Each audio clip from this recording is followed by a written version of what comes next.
Start किया जाए। Last lecture पर sexual reproduction in flowering plant chapter में male reproductive part, anther, microsporangia, microsporogenesis, microspore, pollen grain, generative cell और vegetative cell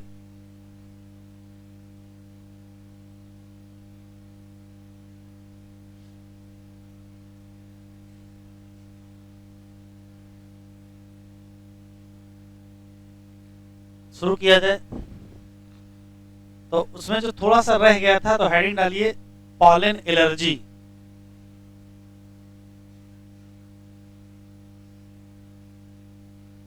heading डालिए pollen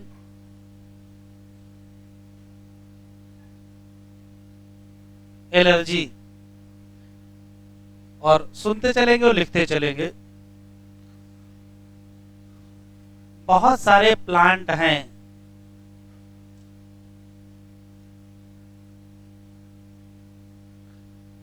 जिनके pollen grain जब wind air में आ जाएंगे तो हम लोग पॉलन ग्रेन इनहेल कर जाएंगे, और पॉलन ग्रेन जब इनहेल करेंगे तो उससे कुछ दिक्कतें होंगी, जैसे अस्थमा हो सकता है, ब्रोंकाइटिस हो सकता है, सांस लेने में दिक्कत हो सकती है, खांसी आने लगती है। तो ये सारे सिम्टम पॉलन एलर्जी के हैं। तो पॉलन ग्रेन जब इनहेल कर जाएंगे तो एलर्जी कर देंगे, और ब्रोंकियल, लिखते चले,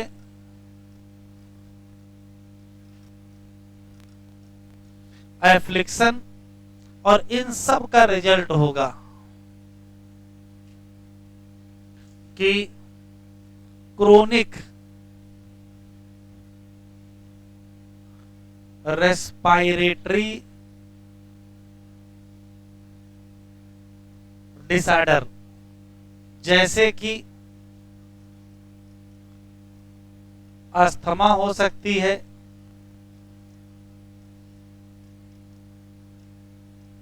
ब्रोंकाइटिस। ये वैसे तो ज्यादातर ये होता है कि हिली एरिया में, पहाड़ी एरिया में जब घूमने जाएंगे, खासकर उस सीजन में जब पॉलिनेशन हो रहा हो, तो वहां की हवा में बहुत सारे पॉलन ग्रेन तैर रहे होंगे। हम लोग इनहेल कर जाएंगे, और जैसे इनहेल करेंगे, यदि आपको पॉलन से एलर्जी है तो बॉडी में सिम्टम प्रोड्यूस हो जाएंगे, स्नीजिंग होने लगेगी, वाटरी आई हो जाएगी, वाटरी नोज हो जाएगी, इस टाइप के सिम्टम होने लगेंगे। हो सकता है सांस लेने में दिक्कत होने लगे। तो ये सब पॉलन एलर्जी के हैं। तो ऐसी कोई एलर्जी जो पॉलन ग्रेन से हो, उसी का नाम क्या कहोगे? Pollen allergy. अब सब कहोगे कौन सा प्लांट है, तो प्लांट का नाम है पार्थेनियम, या इसी का दूसरा नाम है कैरेट ग्रास। पार्थेनियम या कैरेट ग्रास के जो पॉलन ग्रेन हैं,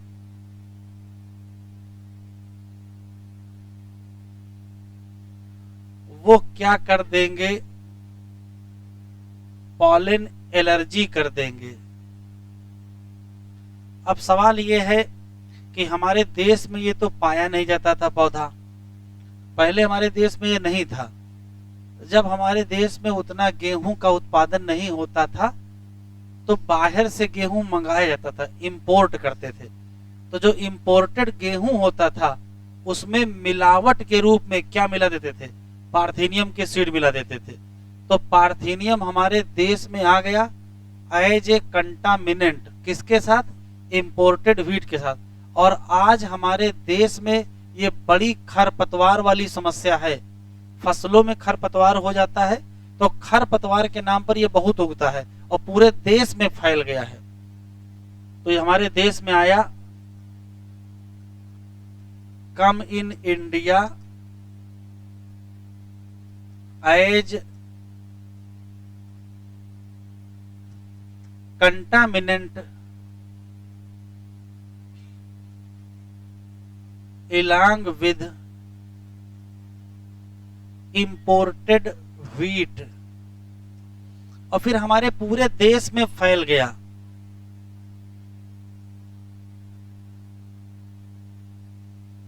यूबिक्यूटस इन अकरेंस, तो ये नाम याद रखिएगा, पार्थेनियम।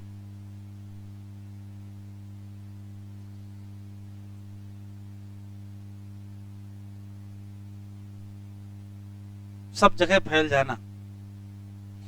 एक स्पेशल क्वेश्चन याद रखेंगे, हे फीवर का नाम सुने होंगे।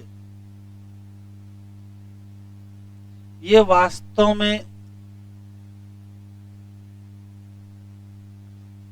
पॉलन एलर्जी से ही है। पॉलन एलर्जी से फीवर जैसे कुछ सिम्टम आते हैं उनको हे फीवर कहेंगे। और कहां? स्पेशली हिली एरिया में।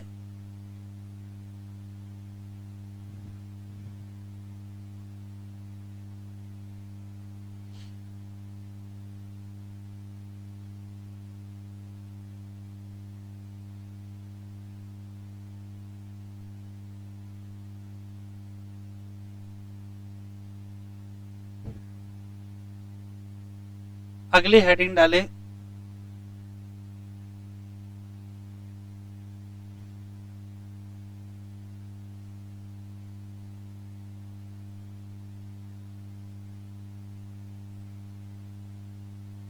Pollen product. एक बात तो बिल्कुल क्लियर है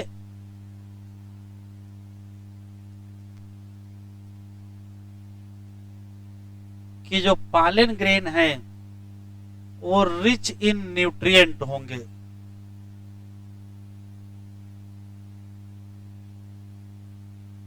इसी नाते कुछ देशों में, स्पेशली वेस्टर्न कंट्रीज में, यह आजकल फैशन हो गया है कि पालन को यूज करते हैं एज ए फूड सप्लीमेंट, और कहते हैं कि पालन ग्रेन लेंगे तो परफॉर्मेंस बढ़ जाएगा, खासकर एथलेटिक एक्टिविटी का या रेस हॉर्सेज का। इसी नाते वेस्टर्न कंट्रीज जैसे इंग्लैंड में पॉलन के कई प्रोडक्ट अवेलेबल हैं, जैसे पॉलन टेबलेट के फॉर्म में अवेलेबल है या पॉलन सिरप के फॉर्म में, इवन पॉलन की क्रीम भी क्या है, अवेलेबल है। तो दो तीन क्वेश्चन है, लिख लेते हैं। पॉलन ग्रेन यूज हो जाते हैं as a food supplement, specially कहां?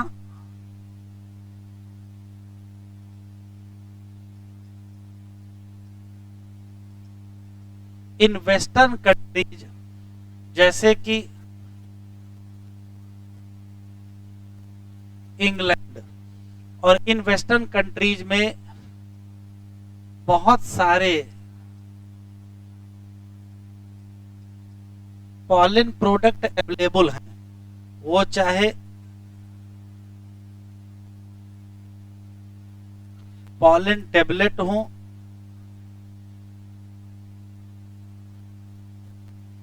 या पॉलन की सिरप हो, फूड सप्लीमेंट के तरीके से यूज करते हैं। काहे के लिए? टू इनहैंस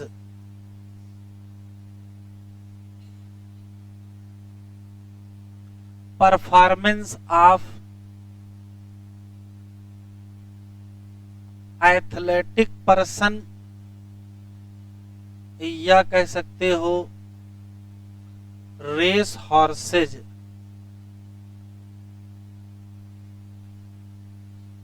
अब ये समझ में नहीं आता है, एक तरफ कहते हैं कि पॉलन ग्रेन की जो एंजाइम है वो बनी है स्पोरोपोलिनिन की, जिसको डाइजेस्ट करने वाला कोई एंजाइम नहीं है। तो जब वो डाइजेस्ट ही नहीं होगा तो उसके अंदर के न्यूट्रिएंट कैसे मिलेंगे? ये इंग्लैंड वालों से पूछना है, ठीक है, कि जब पॉलन ग्रेन डाइजेस्ट नहीं होंगे तो न्यूट्रिएंट कैसे मिलेंगे? इवन जो सेलुलोज है वो भी हम लोग डाइजेस्ट नहीं कर सकते हैं, क्योंकि सेलुलेज एंजाइम नहीं पाया जाता है। तो सेलुलोज और पेक्टिन की बनी है इंटाइन, वो भी नहीं टूटने वाली है। तो ना तो एंजाइम टूटने वाली है, ना इंटाइन टूटने वाली है। जो लाखों सालों तक दफन रहे, फॉसिल के फॉर्म में मिल गए, खराब नहीं हुए, वो इंटेस्टाइन में जाके कैसे डाइजेस्ट हो जाएंगे। तो ये सिर्फ दिमाग में है क्या कि न्यूट्रिएंट ज्यादा है तो इनको खाओगे तो घोड़े तेज दौड़ेंगे। हाँ, घोड़े जरूर तेज दौड़ सकते हैं, इंसान नहीं दौड़ेगा। ठीक है। हाँ, अब उनके दिमाग में है, जैसे मान लीजिए कुछ करना है, कुछ लगे कि कुछ स्पेशल खा रहे हैं जो तुम नहीं खा सकते वो खा रहे हैं, तो बताएंगे हम ये खा रहे हैं। बाकी कोई पर्पज नहीं। एनसीईआरटी में लिखा है ये फैशन है।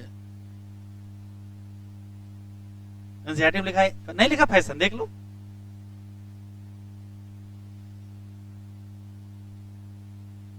ठीक है, तो फैशन के चक्कर में ना रहे। चलिए हेड डालिए।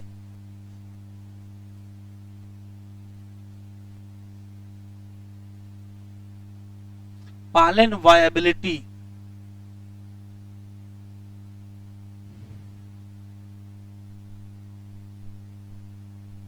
देख लो इसका मतलब क्या है। जैसे मान लेते हैं कि ये स्टैमेन है और स्टैमेन का ये एंथर है। आपको पता है कि एंथर के अंदर पॉलन ग्रेन पाए जाते हैं, और जब एंथर मैच्योर होगा, ड्राई होगा, तो एंथर रप्चर करेगा और यहां से क्या रिलीज हो जाएंगे, तो यहां से पॉलन ग्रेन रिलीज होंगे। ठीक है। फिर पॉलन ग्रेन या तो एयर में जाएंगे, या तो वाटर में जाएंगे, या तो किसी एनिमल की मदद से अंततः ये पॉलन ग्रेन ट्रांसपोर्ट हो जाएंगे और कहां पहुंच जाएंगे, तो पिस्टिल का एक स्ट्रक्चर है जिसका नाम स्टिग्मा है। जब स्टिग्मा पर पॉलन ग्रेन पहुंचता है, यहां पॉलन ग्रेन पहुंचेगा, तो पॉलन ग्रेन जर्मिनेट करेगा, उससे पॉलन ट्यूब निकलेगी, वो यहां से होते हुए अंततः ओवरी तक आएगी, और फिर यहां जो ओव्यूल पाया जाएगा उसके अंदर फर्टिलाइजेशन होना है। ये भविष्य की बात है। तो सवाल ये है कि पॉलन ग्रेन यहां से निकला, यहां आया, यहां पहुंचे, उससे पहले ही पॉलन ग्रेन की सेल की डेथ हो जाए, तो क्या यहां जा करके फर्टिलाइजेशन हो पाएगा? नहीं हो पाएगा। तो यदि चाहते हो कि पॉलन ग्रेन वहां जाए और फर्टिलाइजेशन का इवेंट कंप्लीट हो, तो पॉलन ग्रेन को जीवित बचे रहना चाहिए। कब तक? जब तक वो स्टिग्मा तक ना पहुंच जाए। पॉलन ग्रेन को इस लायक बने रहना कि वो जा करके फर्टिलाइज करे, इसी को वायाबिलिटी कहते हैं। वायाबिलिटी का मतलब सजीव बने रहना, जीवित बने रहना, इस लायक में रहना कि जिस काम के लिए इनका जन्म हुआ है वो काम कर सकें। पॉलन ग्रेन का काम क्या है? फर्टिलाइजेशन करवाना है। तो एक लाइन का कॉन्सेप्ट है, किसी भी पॉलन ग्रेन की फर्टिलाइज करने की जो योग्यता है उसी को वायबिलिटी ऑफ पॉलन ग्रेन कहते हैं। पहला सवाल। दूसरा, वायबिलिटी लॉस नहीं होनी चाहिए। कब तक? जब तक वो कहां ना पहुंच जाए, स्टिग्मा पर पहुंच के फर्टिलाइजेशन ना करवा दे। अगर पहले वायबिलिटी लॉस हो गई तो फर्टिलाइजेशन नहीं होगा। अब सवाल है कितनी देर वायबिलिटी रहेगी। तो यहां से रिलीज होने के बाद पॉलन ग्रेन की वायबिलिटी अलग अलग स्पीसीज की अलग अलग होती है। कैसे? क्योंकि जिस एटमॉस्फेयर में वो रिलीज हो रहे हैं वहां का टेम्परेचर कैसा है, वहां की ह्यूमिडिटी कैसी है, ये भी तो डिपेंड करेगा। वहां मॉइस्चर कैसा है। बहुत ड्राई कंडीशन होगी तो पॉलन ग्रेन जल्दी खराब हो जाएगा। तो एक तो टेम्परेचर और ह्यूमिडिटी पर डिपेंड करेगा। दूसरी बात है स्पीसीज पर भी डिपेंड करेगा। कुछ स्पीसीज के पॉलन ग्रेन की वायबिलिटी 30 मिनट से भी कम होती है। एनसीईआरटी में लिखा है कि जैसे अनाज में गेहूं ले लीजिए, चावल ले लीजिए, व्हीट एंड राइस, इनके पॉलन ग्रेन की वायबिलिटी 30 मिनट के अंदर अंदर लॉस हो जाती है। इसका मतलब क्या है? इसका मतलब ये है कि इनको 30 मिनट के अंदर अंदर ही अपने सारे काम कर लेने हैं। काम मतलब इनको कहाँ चले जाना है? स्टिग्मा तक चले जाना है और वहीं जाके क्या कर लेना है? फर्टिलाइज। लेकिन ये सिर्फ व्हीट एंड राइस के लिए है। फिर एनसीईआरटी में ही लिखा है कि कुछ मेंबर हैं 3 फैमिली के, रोजेसी फैमिली के, लेग्यूमिनेसी फैमिली के और सोलेनेसी फैमिली के। इनके पॉलन ग्रेन की वायबिलिटी महीनों तक होती है। अब महीनों लिखा है, अब महीनों में भाई 11 महीने भी हो सकता है, क्योंकि जब 12 महीने कर देंगे तब तो 1 साल हो जाएगा, तो सालों तो लिखा नहीं है, तो महीनों तक वायबिलिटी किसकी रहेगी? तो आंसर क्या देंगे? व्हीट उसकी, रोजेसी की, लेग्यूमिनेसी की और सोलेनेसी की। ठीक, इतना लिखो पहले।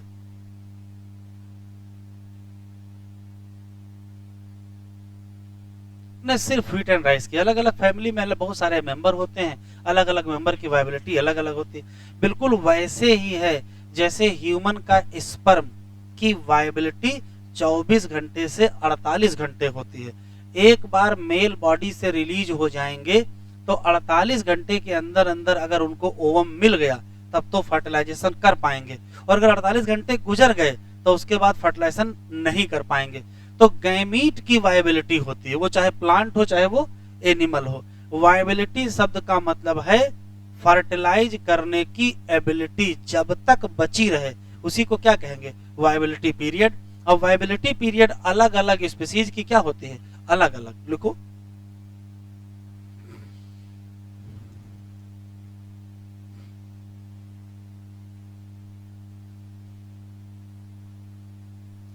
वायबिलिटी क्या है? तो ये कहोगे एबिलिटी है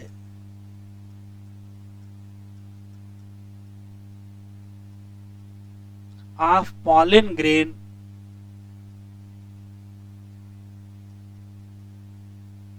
टू फर्टिलाइज एग। ठीक है। दूसरा,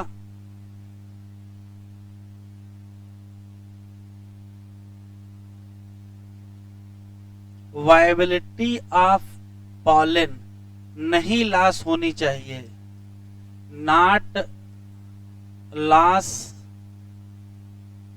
before pollen reach to stigma. मतलब स्टिग्मा पर पहुंचने से पहले वायबिलिटी लॉस नहीं होनी चाहिए, अदरवाइज फर्टिलाइजेशन नहीं हो पाएगा। तीसरा,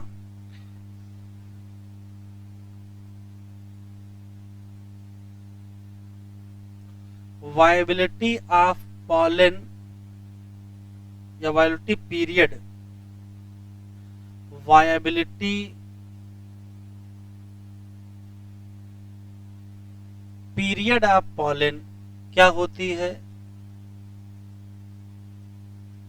वेरिएबल होती है, और ये कई बातों पर डिपेंड करती है।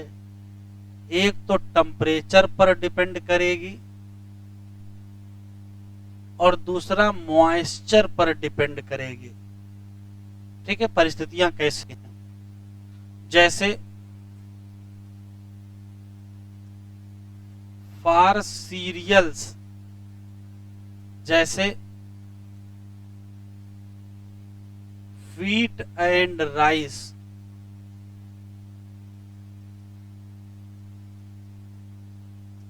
वायबिलिटी ऑफ पॉलन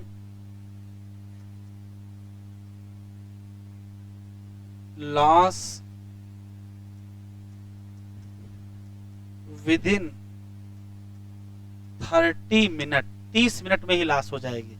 लेकिन for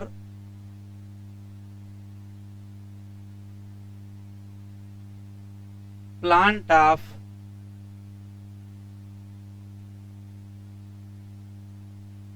family 3,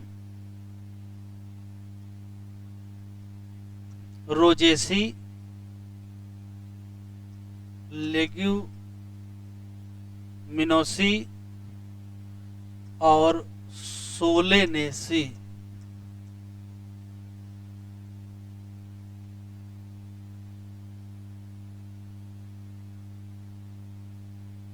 pollen grain viable रहते हैं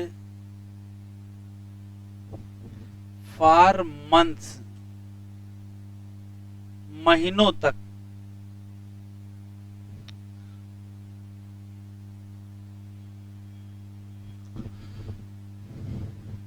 दो और सवाल हैं कि मान लेते हैं कि कोई पौधा हमारे देश में है और उस पौधे के पास कुछ अच्छे कैरेक्टर्स हैं, और उस पौधे के पॉलन ग्रेन को लेकर के किसी दूसरे देश के पौधे पर पॉलिनेशन करवाना है।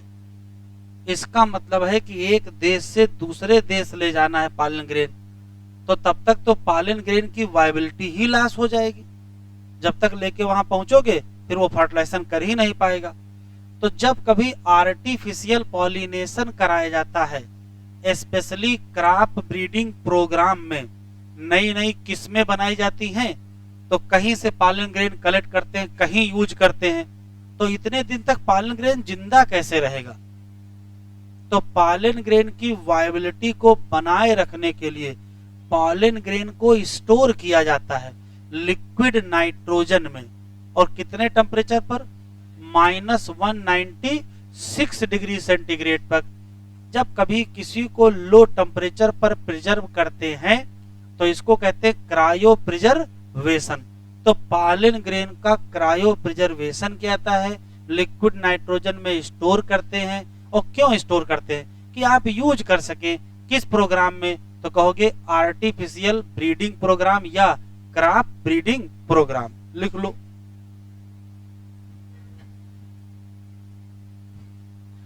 फॉर ले गई, फिर से लिख लो।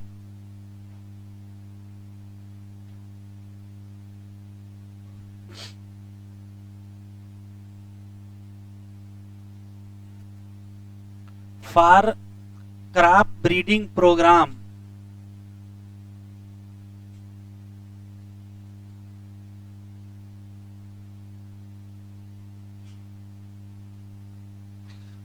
क्रॉप ब्रीडिंग प्रोग्राम या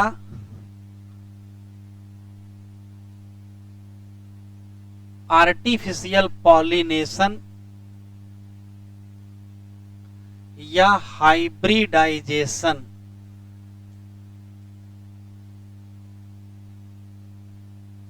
ऑफ प्लांट, बात एक ही है।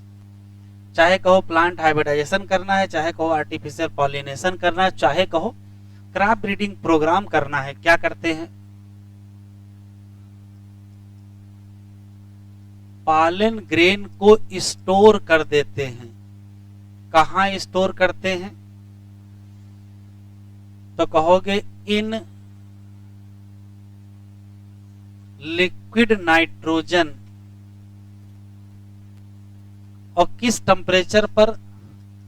तो एट -196 डिग्री सेंटीग्रेड। तो पॉलन ग्रेन को स्टोर करेंगे कहां? At low temperature. इसको कहते हैं क्रायो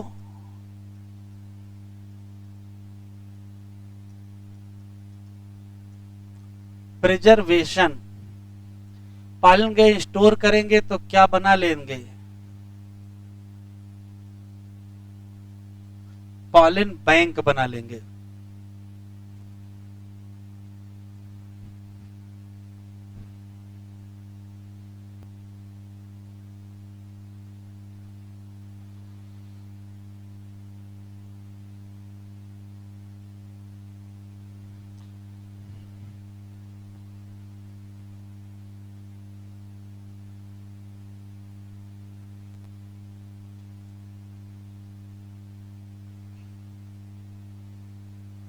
कहां तक हो गया था? हाँ, यहां से नहीं, इससे आगे पढ़ना है।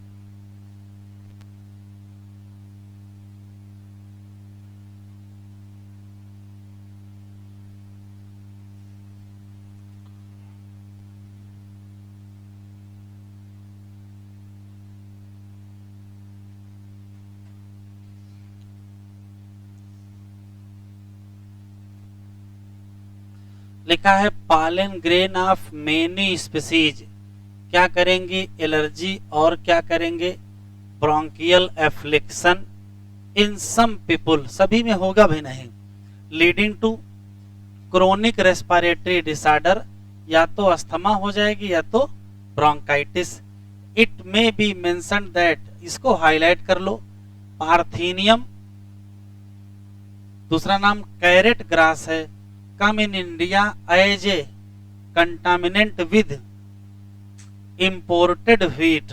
मतलब इतने अमीर थे कि गेहूं भी क्या करते थे? इंपोर्ट करके खाते थे। ऐसा नहीं था, देश में उतना गेहूं नहीं पैदा हो रहा था, फिर हमारे देश में आया ग्रीन रिवॉल्यूशन, और अभी इतना गेहूं पैदा कर रहे हैं कि जिनसे जिनसे इंपोर्ट कर रहे थे उन्हीं को एक्सपोर्ट कर रहे हैं। और आज लेकिन हम लोग क्या मिला के नहीं भेज रहे हैं, पार्थिनियम मिला के नहीं भेज रहे हैं। यूबिक्यूटस हो गया किसमें, अकरेंस में, ये क्या करता है, पॉलिनर्जी। आज हमारे देश के लिए, किसानों के लिए बड़ी समस्या है, ये बहुत खतरनाक खरपतवार हो गया है।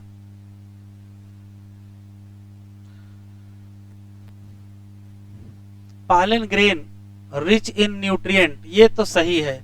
इसी नाते आजकल ये क्या हो गया है, फैशन हो गया है कि पालन को यूज करो, टेबलेट या फूड सप्लीमेंट। कहाँ यूज करेंगे, western countries in large number of pollen product in the form of या तो टेबलेट या तो सिरप अवेलेबल है मार्केट में। पालन कंजम्पशन को क्लेम करते हैं कि बढ़ जाता है, क्या तो बढ़ जाता है परफॉर्मेंस किसका, एथलीट का या रेस हॉर्सेज का। यहाँ जो डायग्राम बना है यहाँ लिखा है बी पॉलन। तो भैया मधुमक्खी की कौन सी पॉलन ग्रेन होती है, उसके कौन से एंथर होते हैं, तो उसके पास कोई एंथर नहीं है, वो कहीं से कलेक्ट करके ला रही थी, उसी से ले लिया है। तो बी पॉलन कहां से, इंग्लैंड से। नेचुरल बी कलेक्टेड पॉलन, मतलब बी के द्वारा कलेक्ट किए गए पॉलन इन टिनी गोल्डन पॉट्स। यहाँ और यह लिखा है 45 आउंस, जिसका वजन है 30 गोली होंगी, 30 दिन खाएंगे। हाँ भाई, एग्जामिनर कुछ भी पूछ सकता है, पत्ते में कितनी गोलियां होती है, तो 30 गोलियां होती है। हाँ, प्राइस नहीं दिया, जान रहा है कि अगर एक बार प्राइस दे देंगे तो इंडिया में नहीं छपेगी किताब। ये पालन ग्रेन लैंड करेंगे कहाँ, स्टिग्मा पर। इनको नहीं लॉस करना चाहिए, लिखा है बिफोर दे लॉस वायबिलिटी। अगर ये क्या करना चाहते हैं तो कितनी देर तक ये वायबल रहेंगे, लिखा पीरियड फॉर विच पालन grain remain viable is highly variable और डिपेंड ऑन टेम्परेचर पर भी और ह्यूमिडिटी या मॉइस्चर पर भी। इन सम सीरियल, अनाज जैसे राइस में और किसमें, व्हीट, पालन ग्रेन लॉस करेंगे viability within 30 minute to rear release. लेकिन कुछ मेंबर ले लो, रोजेसी के, लेग्यूमिनेसी के और सोलेनेसी के, इनकी वायबिलिटी मेंटेन रहती है महीनों तक। आपने सुना होगा स्टोरिंग सीमेन या स्पर्म फॉर किसके लिए, आर्टिफिशियल इंसेमिनेशन। नहीं सुना तो भी 2 चैप्टर बाद सुनेंगे। It is possible to store pollen grain in large number of species for, ये इंपॉर्टेंट है, किसके लिए, ईयर्स के लिए। और ईयर्स के लिए स्टोर करेंगे कहाँ, लिक्विड नाइट्रोजन। कई बार ये आ चुका है एग्जाम में। और किस टेम्परेचर पर, -196 डिग्री सेंटीग्रेड, ठीक है, इसका मतलब क्रायो प्रिजर्वेशन होगा। सच स्टोर पालन को यूज करेंगे एज ए पालन बैंक, या बिल्कुल उसी तरीके जैसे क्या है, सीड बैंक। प्रोग्राम कौन सा है, क्या, क्रॉप ब्रीडिंग प्रोग्राम। चलिए हेडिंग डालिए, गाइनीशियम, पूरी हेडिंग नहीं डालेंगे, सिर्फ इतना, गाइनीशियम, बगल में पिस्टिल,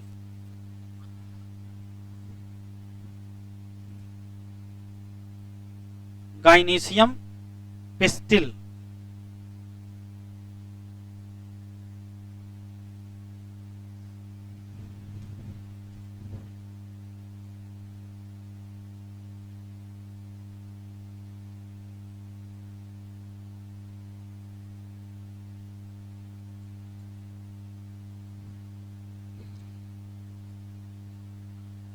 जरा देख ले फिर लिखेंगे। जितना आपको पहले से पता है कि गाइनीशियम या पिस्टिल क्या है,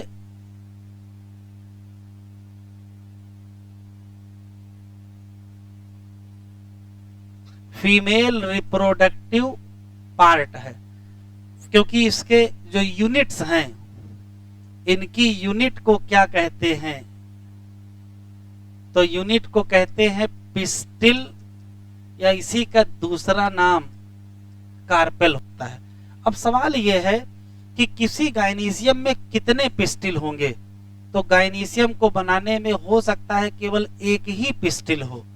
अगर एक पिस्टिल होगा तो कहेंगे मोनोकार्पेलरी गाइनीशियम, और हो सकता है भाई मोर देन 1 पिस्टिल हो।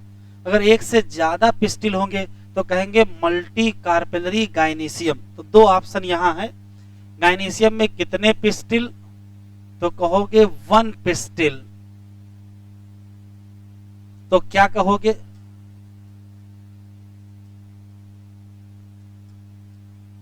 Monocarpellary gynoecium. और अगर मोर देन 1 पिस्टिल होंगे,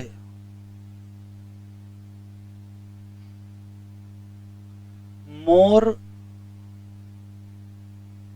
देन 1 पिस्टिल, तब क्या कहोगे, तब कहोगे मल्टी कार्पिलरी गाइनीशियम। अब समस्या यह है कि इसे मान लेते हैं कि ये एक पिस्टिल है। अब एक पिस्टिल है तब तो खैर एक ही बात ही खत्म। लेकिन अगर एक से ज्यादा होंगे तो विकल्प देखो, ये हो सकता है दूसरा पिस्टिल, ये हो सकता है तीसरा पिस्टिल। तो हो सकता है कि जितने भी पिस्टिल हों वो सब आपस में जुड़ जाएं, या ऐसा भी हो सकता है कि जितने भी पिस्टिल हों सब अलग अलग पाए जाएं। तो अगर मोर देन 1 पिस्टिल होंगे तो दो ऑप्शन है यहां, क्या है, ऑल पिस्टिल फ्री हो, सभी अलग अलग हो, एक ऑप्शन ये है। और दूसरा है ऑल पिस्टिल फ्यूज्ड, दो ही ऑप्शन है। तो अगर फ्री होंगे तो इसे कहेंगे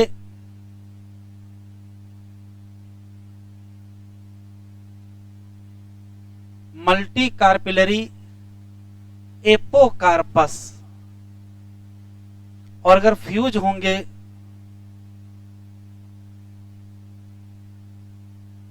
मल्टी कार्पिलरी सिनकार्पस। तो ये जो एपोकार्पस और सिनकार्पस शब्द है उसे भी इस नाते है कि वो फ्री हैं कि फ्यूज हैं। मल्टी कार्पिलरी शब्द तो इसके लिए है ना, अगर एक से ज्यादा है तो मल्टी कार्पिलरी है। अब एक से ज्यादा में दो ऑप्शन है, मल्टी कार्पिलरी में एपोकार्पस, मल्टी कार्पिलरी में सिनकार्पस। एपोकार्पस का जो एग्जाम्पल दिया है और सिनकार्पस का जो एग्जाम्पल दिया है, एपोकार्पस का माइचीलिया दिया हुआ है और सिनकार्पस का पैपावर दिया है। अगर पैपावर ना मिले तो और दे सकते हैं आंसर, जैसे हिबिस्कस भी इसी में आएगा, एनसीईआरटी में दिया है, हिबिस्कस वाला भी डायग्राम दिया है।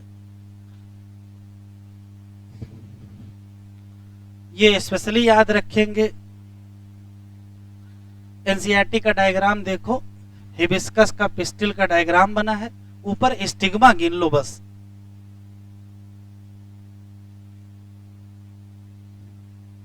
कितने स्टिग्मा हैं? 5। अब आप ये सोचो, यदि स्टिग्मा 5 होंगे तो स्टाइल भी 5 होंगे, तो ओरी भी 5 होंगे, तो पिस्टिल कितने होंगे? 5 ही होंगे।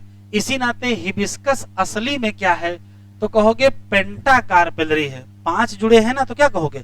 पेंटा कार्पेलरी। और सिन कार्पस, तो ये स्पेशल याद रखिएगा, हिबिस्कस या China rose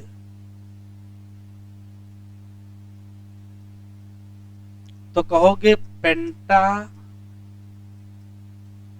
कार्पिलरी syncarpous.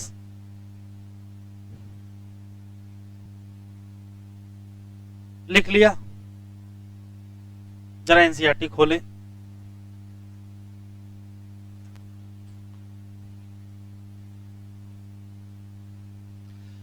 Gynoecium represent the female reproductive part of flower।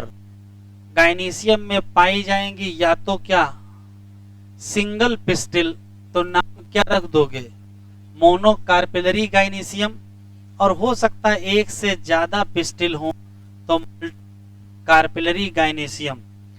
अगर एक से ज्यादा हैं तो दो ऑप्शन है, सारे पिस्टिल फ्यूज हों तो सिनकार्पस मतलब मल्टी कार्पिलरी सिन कार्पस, और हो सकता सारे फ्री हों तो क्या कहोगे, मल्टी कार्पेलरी एपोकार्पस।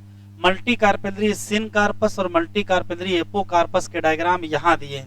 ये एपोकार्पस का डायग्राम बना है, ये सिन कार्पस का डायग्राम बना है, ये पावर है, ये माइचेलिया है, ये स्पेशल केस बना हुआ है किसका, हिबिस्कस का। यहाँ कितने स्टिग्मा है, 5 स्टिग्मा है। इसका मतलब कितने कार्पेलरी है, ये पेंटा कार्पेलरी सिन कार्पस है। ये ऐसा दिख क्यों रहा है, ये फैमिली जब पढ़ाएंगे तब में आपको आ जाएगा। तो अब हमको एक एक करके पढ़ना है। तो मेन हेडिंग डालिए structure of pistil. Structure of pistil, किसी एक पिस्टिल को पढ़ेंगे। स्ट्रक्चर ऑफ पिस्टिल,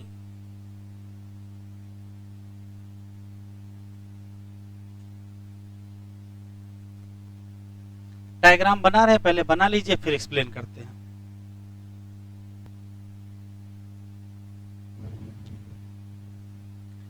गाइनीशियम की यूनिट का नाम है पिस्टिल या कार्पेल।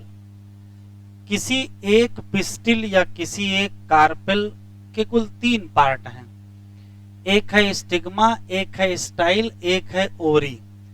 स्टिग्मा, स्टाइल, ओरी 3 पार्ट हैं, सबसे जुड़े 2-2 क्वेश्चन हैं। स्टिग्मा ही वो जगह है, स्टिग्मा ही वो जगह है जहां पॉलन ग्रेन आता है। पॉलिनेशन के बाद पॉलन ग्रेन को लैंड करने की जो जगह है, वो जगह का नाम क्या है, stigma, landing platform for pollen grain. जैसे ही पॉलन ग्रेन स्टिग्मा पर आता है, पॉलन जर्मिनेट करता है और यहां से पॉलन ट्यूब बनती है, और ये पॉलन ट्यूब एक स्ट्रक्चर से पास होती है। उस स्ट्रक्चर का नाम स्टाइल है। स्टाइल एक इलांगेटेड सिलेंडर पार्ट है बीनीथ द स्टिग्मा, लेकिन ये स्टिग्मा से लेकर के ओवरी तक फैला हुआ है। और इसका असली काम यही है कि जब पॉलन जर्मिनेट करेगा तो जो पॉलन ट्यूब है उसको रास्ता देना है। ठीक, तो पॉलन ट्यूब धीरे धीरे इसी के अंदर ग्रो करते करते कहां तक पहुंचेगा, ओवरी के अंदर। तो ये एक्सटेंडेड फ्रॉम स्टिग्मा टू ओरी है फॉर पैसेज ऑफ क्या, पॉलन ट्यूब है। ओरी ही सबसे इंपॉर्टेंट पार्ट है। इस पूरे स्ट्रक्चर का basal bulge part of pistil answer देंगे ओवरी। ओवरी के अंदर अगर ध्यान से देखेंगे तो यहाँ कैविटी नजर आ रही है, और इस कैविटी का नाम ओवेरियन कैविटी या ओवेरियन चैम्बर या इसी को लोक्यूल कहते हैं। किसी पिस्टिल के ओवरी में कितने चैम्बर होंगे, 2 ऑप्शन, या तो एक चैम्बर होगा या तो एक से ज्यादा चैम्बर होगा। यदि एक चैम्बर होगा तो कहेंगे मोनोलाक्यूलर ओरी है, और अगर एक से ज्यादा चैम्बर होंगे तो कहेंगे मल्टी लाकुलर ओरी। अभी जब फैमिली पढ़ेंगे तो वहां उसके एग्जाम्पल लिखाएंगे कि मोनोलाकुलर कौन है, बाइलाकुलर कौन है और मल्टी लाकुलर कौन है। लोक्यूल का प्लेसेंटेशन वाले डायग्राम में भी आपको समझ में आएगा कि वो जो एक्जाइल प्लेसेंटेशन है वो फ्री सेंट्रल प्लेसेंटेशन है। तो एक्जाइल वाले में देखिएगा 3 चैम्बर बने हुए, फ्री सेंट्रल में एक ही चैम्बर बना हुआ है। तो जब प्लेसेंटेशन पढ़ेंगे तब भी आपको समझ में आ जाएगा कि कितने लोक्यूल होते हैं। फिर भी एक लोक्यूल तो मोनोलाकुलर ओवरी, और अगर एक से ज्यादा, 2 है तो बाइलाकुलर, 3 है तो ट्राइलाकुलर। तो इससे अच्छा ट्राई टेट्रा पेंटा से अच्छा क्या बोल दो, मल्टी लाकुलर ओरी। और ध्यान से अगर देखा जाए तो इसी ओरी के लोक्यूल में एक स्ट्रक्चर मिलेगा जिसका नाम प्लेसेंटा है, और प्लेसेंटा बहुत इंपॉर्टेंट चीज है। जब प्लेसेंटेशन पढ़ेंगे तो प्लेसेंटा के बारे में डिस्कस करेंगे। ओवरी के अंदर प्लेसेंटा वही जगह होती है जहां से ओव्यूल अटैच होता है।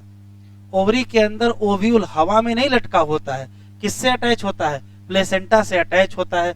तो प्लेसेंटा वो जगह है जहां अटैचमेंट होगा किसका, ओव्यूल का। और प्लेसेंटा कहां प्रेजेंट होगा, लोक्यूल में प्रेजेंट होगा। अब सवाल है कि किसी ओवरी में कितने ओव्यूल होंगे, तो किसी ओवरी में कितने ओव्यूल होंगे उसके अलग अलग कहानी है। हो सकता है कि एक ही ओव्यूल हो। अगर ओवरी में एक ओव्यूल है जैसे व्हीट में, पैडी में और मैंगो में, और भी दुनिया में बहुत सारे हैं जिसमें एक ओव्यूल होता है। तो एक ओव्यूल मिल सकता है या हो सकता है एक से ज्यादा मिले। तो अगर एक से ज्यादा या मेनी ओव्यूल, जैसे पपाया में, वाटरमेलन में और आर्किड, पहचानोगे कैसे? जिस फल में एक सीड होगा उसमें एक ओव्यूल होगा, और जिस फल में ढेर सारे सीड होंगे उसमें ढेर सारे ओव्यूल। जैसे अमरूद में बहुत सारे सीड हैं, तो जितने सीड होते उतने ओव्यूल होते हैं। आम में एक सीड होता है तो एक ही ओव्यूल तो होगा। और तरबूज में सारी समस्या तो सीड ही है, सीड ना होता खाने में कितना आनंद आता। तो तरबूज में जितने सीड उतने क्या ओव्यूल, ठीक है। आर्किड में बहुत सारे छोटे छोटे सैंड सीड होते हैं, तो पपीता में बहुत सारे सीड होते हैं। तो ऐसे याद रखोगे। मान लेते कोई और एग्जाम्पल आ जाए, तो अगर फल खाए होगे तो दिमाग रहेगा जिसमें एक सीड होगा उसमें एक ओव्यूल होगा, और जिसमें ढेर सारे सीड होंगे उसमें ढेर सारे क्या होंगे? ओव्यूल होंगे। तो नंबर ऑफ ओव्यूल एनसीईआरटी जो यहाँ दिए वो आप यही याद रखोगे, एक ओव्यूल की एक से ज्यादा ओव्यूल, ठीक है। यहाँ 3 स्पेशल सवाल हैं। किसी भी पिस्टिल के अंदर ओवरी में लोक्यूल पर क्या पाए जाएंगे? ओव्यूल पाए जाएंगे, लेकिन ओव्यूल हवा में नहीं। देखिए ये है ओव्यूल, ये है प्लेसेंटा। तो ओव्यूल को प्लेसेंटा से अटैच करने का काम कौन करता है? फ्यूनिकिल। तो फ्यूनिकिल क्या है? तो कहोगे स्टाक है जो कनेक्ट करता है किसको किससे? ओव्यूल को प्लेसेंटा से। एक बात मान लेते हैं कि ये ओव्यूल है और ये फ्यूनिकिल है, ध्यान सुनिएगा, ये ओव्यूल है, ये फ्यूनिकिल है और ये प्लेसेंटा है। तो ये प्लेसेंटा से ऐसे जुड़ा हुआ है फ्यूनिकिल, और फ्यूनिकिल कहाँ जुड़ा है? ओव्यूल से। तो फ्यूनिकिल जिस जगह ओव्यूल से जुड़ता है, फ्यूनिकिल जिस जगह ओव्यूल से जुड़ता है उस जगह का नाम क्या है? Hilum. Hilum is the point of attachment of क्या?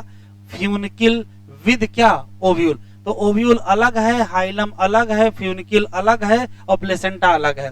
ओव्यूल तो ओव्यूल है जिसका नाम मेगा स्पोरेंजिया है। ओव्यूल को प्लेसेंटा से कौन जोड़ेगा? तो आंसर देंगे फ्यूनिकिल। और फ्यूनिकिल और ओव्यूल के बीच क्या है? तो फ्यूनिकिल और ओव्यूल के बीच क्या है? हाइलम। इतने क्वेश्चन है, तो जो 3-4 नए क्वेश्चन वो अलग से लिखेंगे, बाकी सब यही लिखा है। एक बार सुन लेते हैं फिर लिख लेते हैं। किसी भी प्लांट के गाइनीशियम में पिस्टिल पाए जाएंगे। पिस्टिल में 3 पार्ट होंगे, स्टिग्मा, स्टाइल और ओरी। स्टिग्मा का एक सवाल आने वाले पालन ग्रेन के लिए लैंडिंग प्लेटफॉर्म का काम करेगा। स्टाइल में 3 सवाल, cylinder structure present beneath the stigma, connect करेगा स्टिग्मा को ओरी से, और इसके अंदर क्या पास होगा? तो अंदर पास होगा इसके पालन ट्यूब। ओरी में ही सारे सवाल। Ovary basal bulge part of pistil है। ओरी के अंदर चैम्बर है, ओवेरियल कैविटी या लोक्यूल है। एक लोक्यूल तो मोनोलाकुलर, 2 लोक्यूल तो बाइलाकुलर, ज्यादा लोक्यूल तो मल्टीलाकुलर ओरी। ओरी के अंदर लोक्यूल मर प्लेसेंटा होगा, और प्लेसेंटा वो जगह है जहां ओव्यूल अटैच होते हैं। कितने ओव्यूल होंगे? तो कहोगे एक ओव्यूल हो सकता है, एक से ज्यादा। एक होगा तो व्हीट है, पैडी है, मैंगो, और अगर एक से ज्यादा है तो पपाया, वाटरमेलन और आर्किड। हाँ, और भी एग्जाम्पल कम से कम 3-3 याद रखोगे। 3 स्पेशल सवाल। ओव्यूल को प्लेसेंटा से कौन जोड़ता है? तो कहोगे funicle. Funicle is a stalk that connect ovule with किससे? प्लेसेंटा। बात खत्म। तो फिर हाइलम क्या है? तो हाइलम वो पॉइंट है जहां फ्यूनिकिल जाकर के किससे अटैच होता है? ओव्यूल से। Point of attachment of funicle with ovule is called as क्या? तो आंसर देंगे हाइलम। तो हाइलम जंक्शन है, हाइलम जंक्शन है ओव्यूल और फ्यूनिकिल के बीच, कि ओव्यूल और प्लेसेंटा के बीच? ओव्यूल और फ्यूनिकिल। लिखो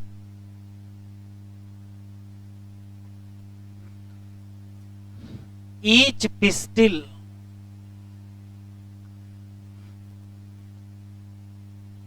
है नहीं,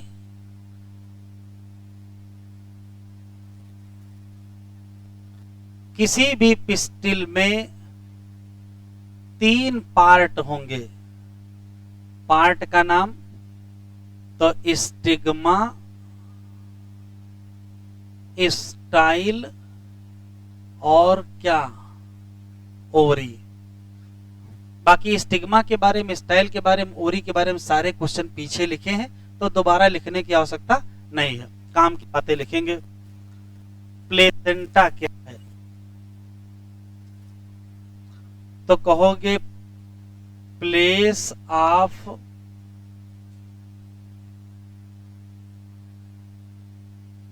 अटैचमेंट ऑफ ओव्यूल। फ्यूनिकिल क्या है तो कहोगे स्टाक है, जो कनेक्ट करेगा किसको,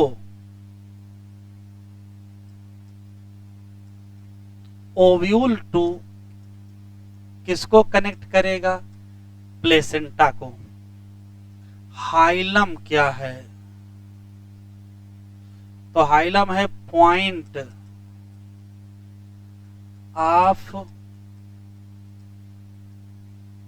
attachment of body of ovule to, किससे, फ्यूनिकिल, या कह सकते हो जंक्शन है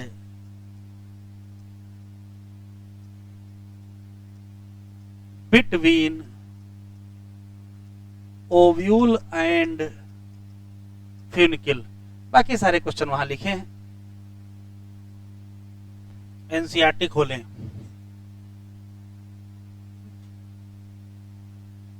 किसमें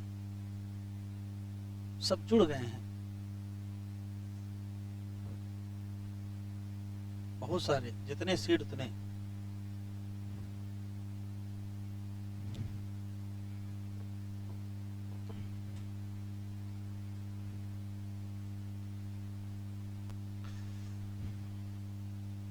यहां से पढ़ना था।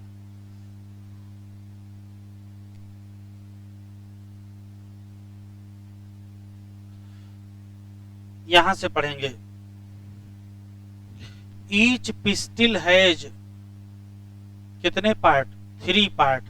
कौन से, स्टाइल और ओरी। स्टिग्मा क्या करता है, लैंडिंग प्लेटफॉर्म के तरीके से काम करता है, किसके लिए, पॉलन ग्रेन के लिए।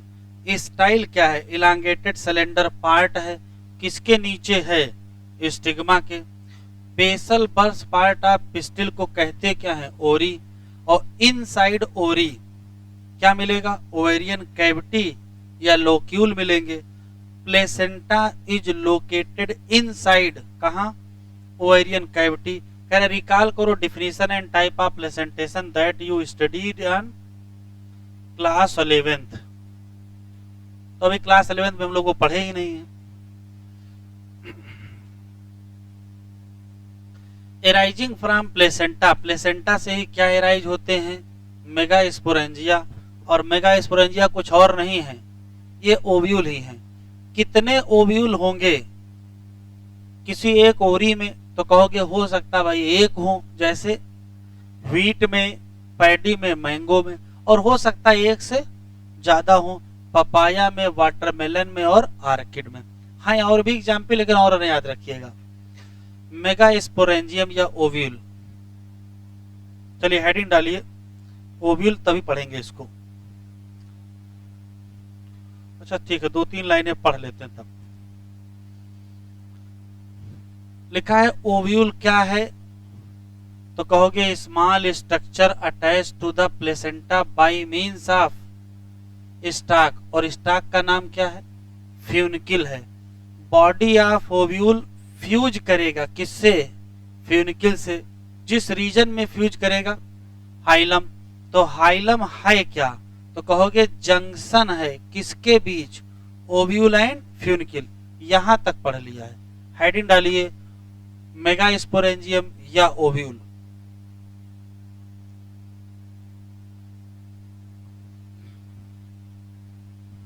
डायग्राम बनाओ।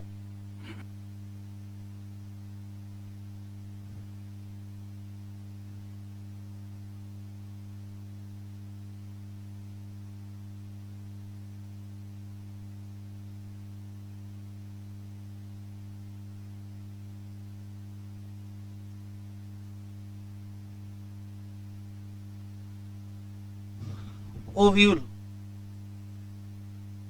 या मेगास्पोरेंजियम।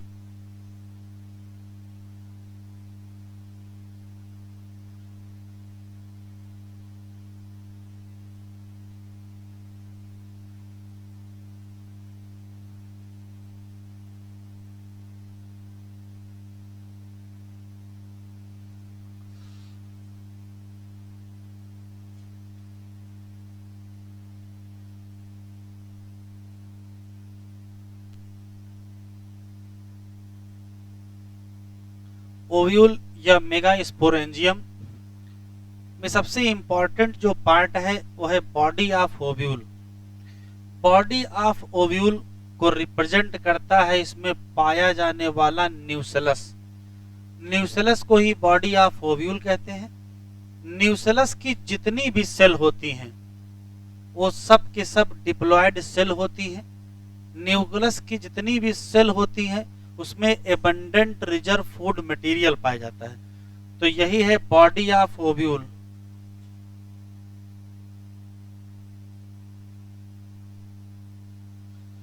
न्यूसेलस की जितनी भी सेल हैं वो सब की सब डिप्लॉयड होती हैं, मतलब न्यूसेलस डिप्लॉयड होता है।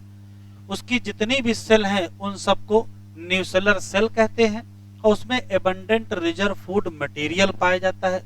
क्यों भी आगे जब फर्टिलाइजेशन हो जाएगा तब समझ में आएगा कि न्यूसेलस के सेल के पास जो मटेरियल है वो एम्ब्रायो के डेवलपमेंट में बड़ा रोल अदा करता है। ठीक, न्यूसेलस में जितनी सारी सेल पाई जाएंगी उसमें से कोई एक सेल अपना नाम बदल लेगी। उस एक सेल जिसने अपना नाम बदला उसका नाम हो जाएगा मेगास्पोर मदर सेल। क्योंकि सेल तो न्यूक्लियस की ही है, इसी नाते ये भी क्या रहेगी, डिप्लॉयड रहेगी। और इसमें होगी मियोसिस। मियोसिस करके जो बनेगा उसका नाम मेगास्पोर होगा। और कल को मेगास्पोर जब डेवलप करेगा तो बनेगा एम्ब्रायो सैक, जिसको कहते हैं फीमेल गेमेटोफाइट। तो यहाँ क्वेश्चन पूछाता है कि nucellus, megaspore mother cell, megaspore और एम्ब्रायो सैक सबकी पोलॉइडी बता दीजिए।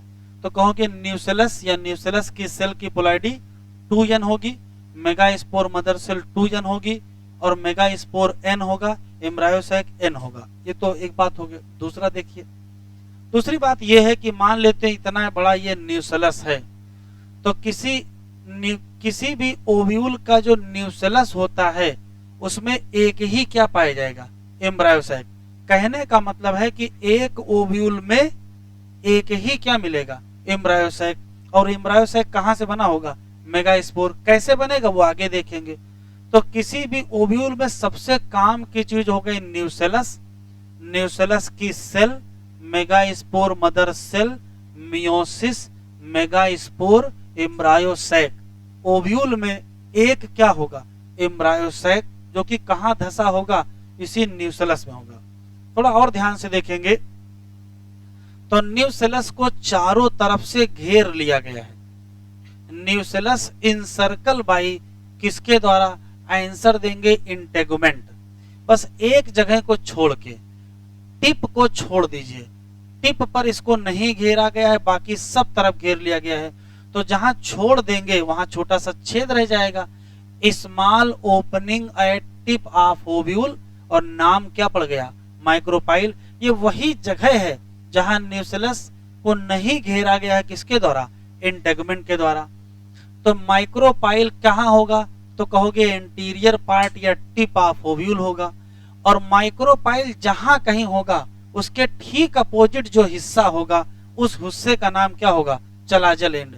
तो इधर है अगर माइक्रोपाइल तो इसको कहोगे माइक्रोपाइलर एंड, तो इसके अपोजिट क्या होगा, chalazal end. Micropylar and represent करता है एपिकल पार्ट ऑफ ओव्यूल और चलाजल एंड रिप्रेजेंट करता है बेसल पार्ट ऑफ ओव्यूल। और चलाजल एंड है कहां, तो कहोगे अपोजिट टू द माइक्रोपाइल। एक और आखिरी सवाल, किसी भी ओव्यूल में कितने इंटेगुमेंट होंगे, तो हो सकता है एक इंटेगुमेंट हो। तो अगर एक इंटेगुमेंट होगा तो मोनोटेगमिक ओव्यूल कहोगे, और हो सकता दो हो तो क्या कहोगे, बाइटेगमिक। और जब दो होंगे तभी कहोगे आउटर और इनर इंटेगुमेंट है। तो एंजियोस्पर्म में कुछ में एक इंटेगुमेंट मिलता है, कुछ में 2 इंटेगुमेंट मिलता है। यहाँ जनरल बात है तो 2 बना दिए हैं। इतने क्वेश्चन है, फिर से सुनते 2-3 लाइनें लिखेंगे। किसी भी एंजियोस्पर्मिक प्लांट के ओव्यूल को ही मेगास्पोरेंजिया कहते हैं। क्यों? क्योंकि इसी के अंदर मेगास्पोर बनने हैं, इसी नाते इसका नाम क्या हो गया, मेगास्पोरेंजिया। पहला सवाल। किसी भी ओव्यूल में बॉडी ऑफ ओव्यूल को न्यूसेलस कहते हैं, जो कि मास ऑफ सेल है, जिसके अंदर क्या है, एबंडेंट रिजर्व फूड पाया जाएगा। इसकी पोलैरिटी 2n होगी। इस न्यूसेलस को चारों तरफ से घेर दिया गया है, एक जगह को छोड़ के। जहां छोड़ देंगे वो टिप ऑफ ओव्यूल होगा और उस जगह का नाम माइक्रोपाइल होगा। वो माइक्रोपाइल एंटीरियर एंड या टिप ऑफ ओव्यूल को रिप्रेजेंट करेगा। तो उसके ठीक उल्टा जो होगा उसको हम कहेंगे चलाजल एंड। चलाजल एंड कहाँ है, अपोजिट टू द माइक्रोपाइल। और क्या कहोगे, बेसल पार्ट ऑफ ओव्यूल। आखिरी सवाल। किसी पर्टिकुलर ओव्यूल के न्यूसेलस में बहुत सारी सेल हैं, कोई एक सेल, याद रखिएगा, कोई एक सेल मेगास्पोरेंजियम और माइक्रोस्पोरेंजियम में ये बड़ा अंतर है। माइक्रोस्पोरेंजियम की सभी सेल माइक्रोस्पोर मदर सेल की तरीके से बिहेव करती हैं। नहीं याद आया? माइक्रोस्पोरेंजियम की ईच सेल लिखा है और यहां मेगास्पोरेंजियम की सिंगल सेल। केवल एक सेल ही क्या करेगी, मेगास्पोर मदर सेल की तरीके से काम करेगी, मेगास्पोर बनाएगी, उसी का डेवलपमेंट होगा तो एम्ब्रायोसैक बनेगा। तो किसी एक ओव्यूल के न्यूसेलस में एक ही क्या मिलेगा, तो आंसर क्या देंगे, एम्ब्रायोसैक। 2-3 लाइनें लिख लो।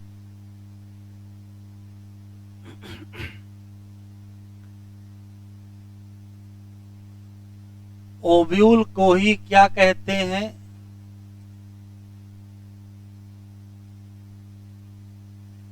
मेगास्पोरेंजियम कहते हैं। क्यों? क्योंकि यही वो जगह है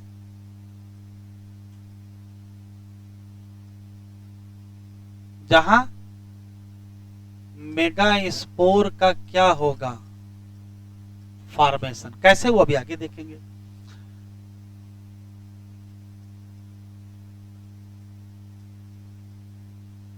बॉडी ऑफ ओव्यूल को कहते हैं न्यूसेलस और इसकी सेल को कहते हैं न्यूसेलर सेल, जो कि क्या होती हैं, डिप्लॉयड।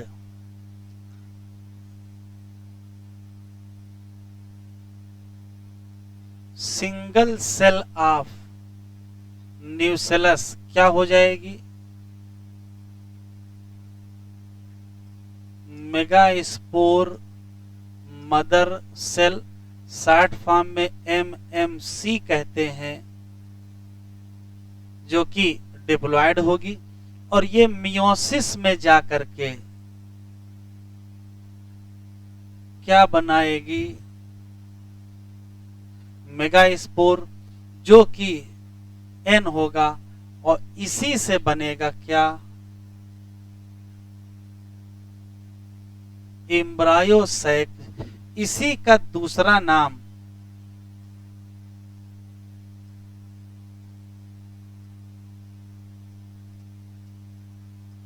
Female gametophyte. फिर याद रखिएगा single embryo sac in nucellus of single ovule. एक ओव्यूल में एक ही क्या मिलेगा, एम्ब्रायोसैक मिलेगा और एक ही क्या बनेगी, मेगास्पोर मदर सेल बनेगी। जबकि माइक्रोस्पोरेंजिया में वहां बहुत सारी माइक्रोस्पोरेंजिया होती हैं, माइक्रोस्पोर मदर सेल होती हैं। वहां बहुत सारी माइक्रोस्पोर मदर सेल होंगे तो बहुत सारे माइक्रोस्पोर बनेंगे, तो बहुत सारे पालन ग्रेन बनेंगे। यहाँ ऐसा नहीं है, यहाँ एक ही मेगास्पोर मदर सेल होगी। तो 4 मेगास्पोर बनेंगे तो काम का केवल एक ही बचेगा। कैसे भी आगे देखेंगे। लिख लिया हो तो एनसीईआरटी खोलें।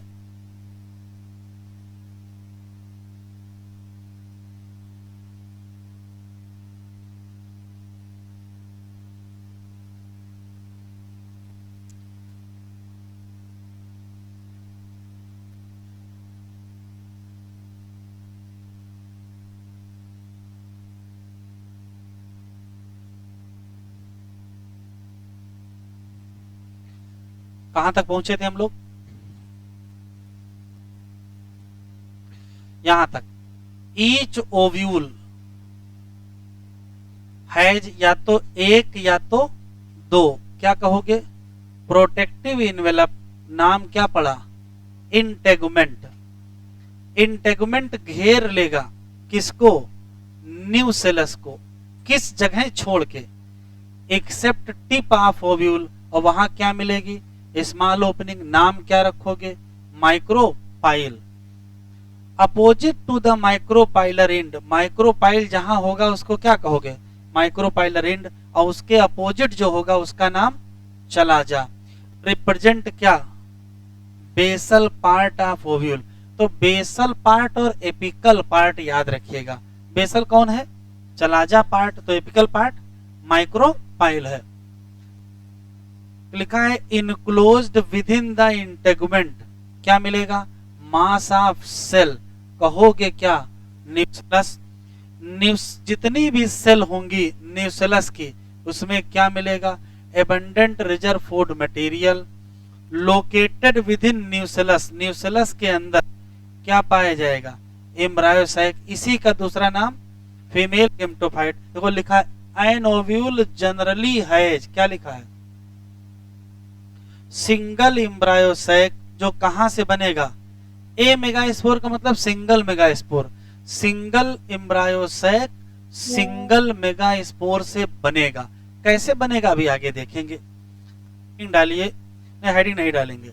हेडिंग डालिए type of ovule. Heading type of ovule.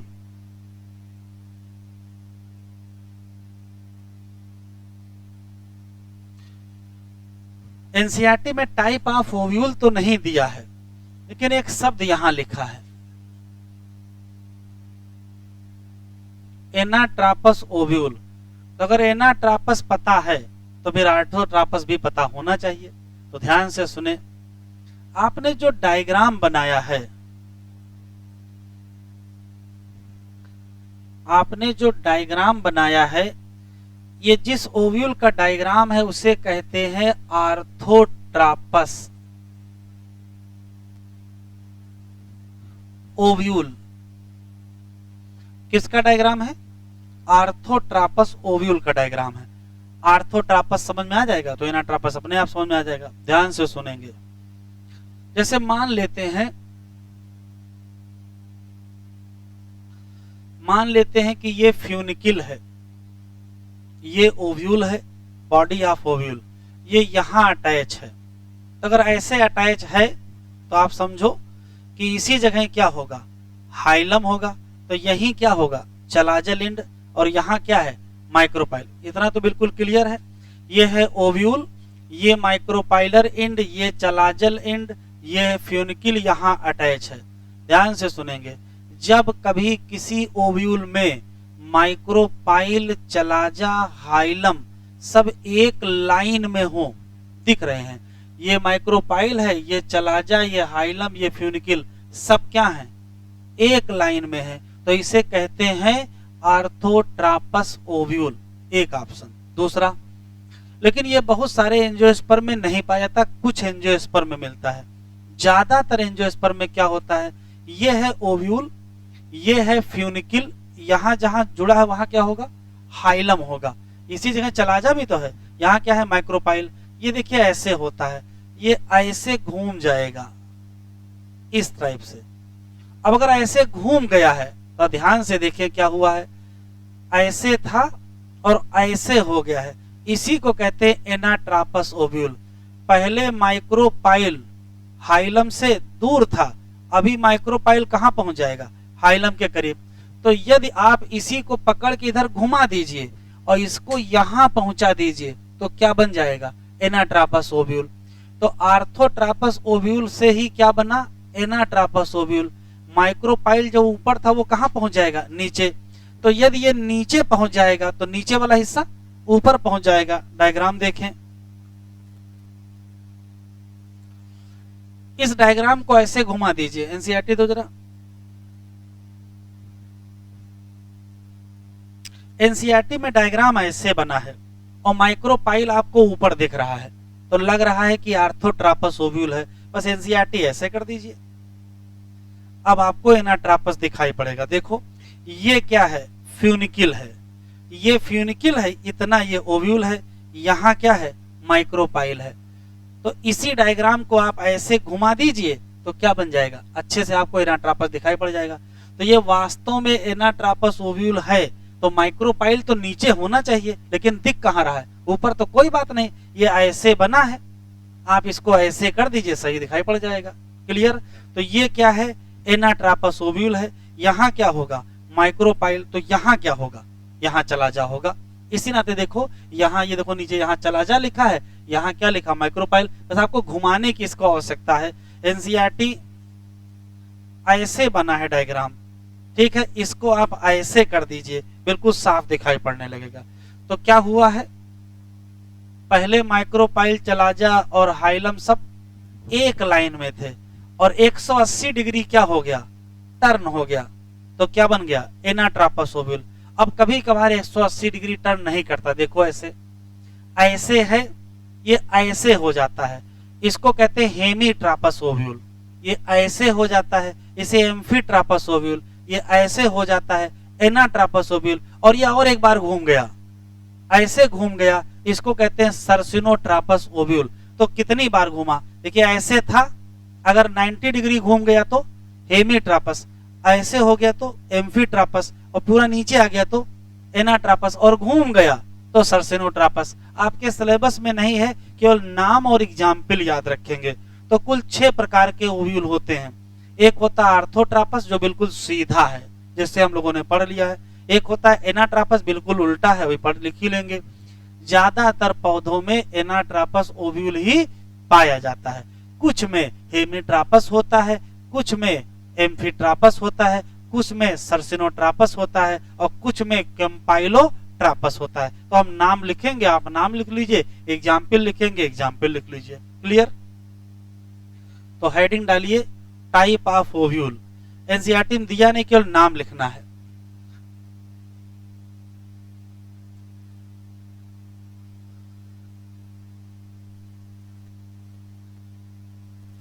Type of ovule, पहला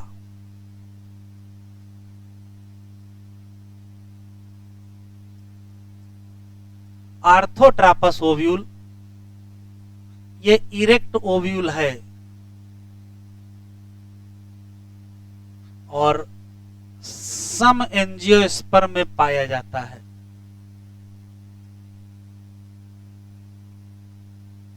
इसके अलावा साइकस में भी पाया जाता है। साइकस तो जिम्नोस्पर्म में चला गया। दूसरा है एनाट्रापस,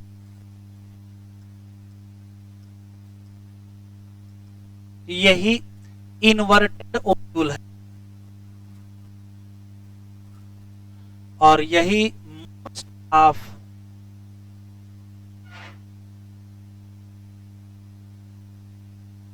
एंजियोस्पर्म में पाया जाएगा, और इसके अलावा यही पाइनस में भी पाया जाएगा। तीसरा है हेमीट्रापस,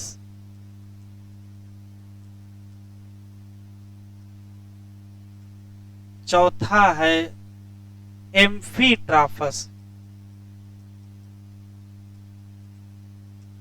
पांचवा है सर्सिनोट्रापस ओव्यूल, और छठा है कैम्पाइलोट्रापस।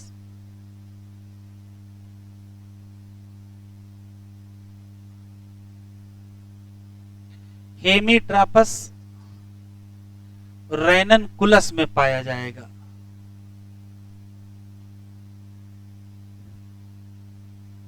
रेननकुलेसी फैमिली एम्फीट्रापस पैपावर में पाया जाएगा। सर्सिनोट्रापस अपंसिया में पाया जाएगा। और ये मटर में पी एंड मस्टर्ड। और पी की फैमिली कौन सी? पी की फैमिली फाइबेसी और मस्टर्ड की ब्रेसिकेसी।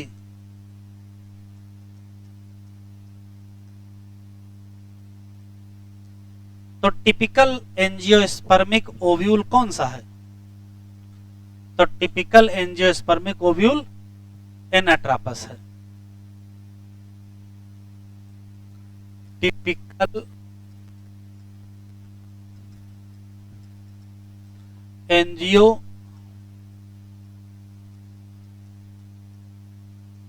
स्पर्मिक ओव्यूल।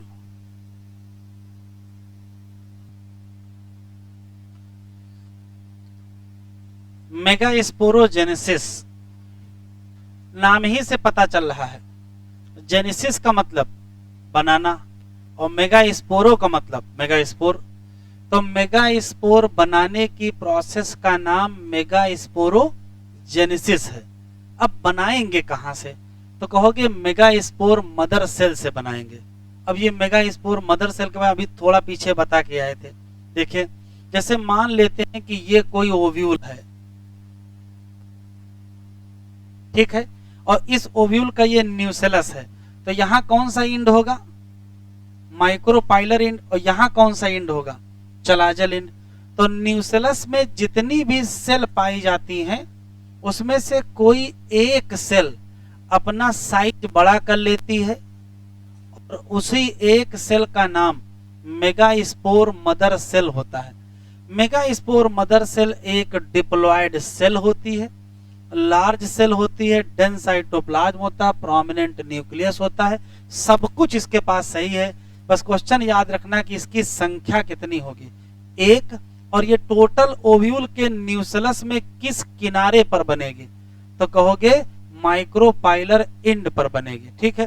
तो कहो माइक्रोपाइलर एंड ऑफ न्यूसेलस, या कह सकते हो माइक्रोपाइलर एंड ऑफ ओव्यूल, बात एक ही है।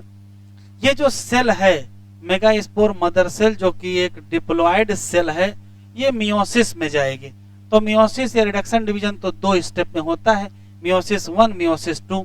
तो पहले जब मियोसिस 1 होगा तो दो हेप्लॉयड सेल बनेंगी, दो हेप्लॉयड सेल एक साथ होंगी, कहेंगे मेगास्पोर डायड बन गया। फिर इसमें भी मियोसिस 2 होगी और इसमें भी मियोसिस 2 होगी। तो कुल 4 हेप्लॉयड सेल मिलेंगी, और 4 जो हेप्लॉयड सेल मिलेंगी उसको कहेंगे मेगास्पोर टेट्राड। बस फर्क देख लीजिए, माइक्रोस्पोर का भी टेट्राड बना था और मेगास्पोर का भी टेट्राड बना है। फर्क ये है कि जो मेगास्पोर टेट्राड होता है वो लीनियर होता है, और वहां या तो टेट्राहेड्रल होगा या तो आइसोबाइलेटरल होगा। एक बात, ये चारों मेगास्पोर बन गए, एक साथ इकट्ठा हैं। अब देखिए, मान लेते हैं ये न्यूसेलस है या ओव्यूल, और इसके अंदर 4 मेगास्पोर बन के तैयार, एक ये, दूसरा ये, तीसरा ये, चौथा ये। तो जो 4 मेगास्पोर होंगे उसमें से 3 मेगास्पोर किधर की तरफ, जो माइक्रोपाइल की तरफ होंगे, वो क्या हो जाएंगे? डीजेनरेट हो जाएंगे। तो कितने माइक्रोस्पोर बचेंगे? एक। और किधर की तरफ बचा? तो कहोगे चलाजल एंड की तरफ बचा। वही एक फंक्शनल मेगास्पोर होगा। एक फंक्शनल मेगास्पोर में होगी क्या? माइटोसिस। और एक ही क्या बनेगा? एम्ब्रायोसैक बनेगा। जब कभी एक मेगास्पोर से एक एम्ब्रायोसैक बनता है तो उसे कहते हैं मोनोस्पोरिक, मोनोस्पोरिक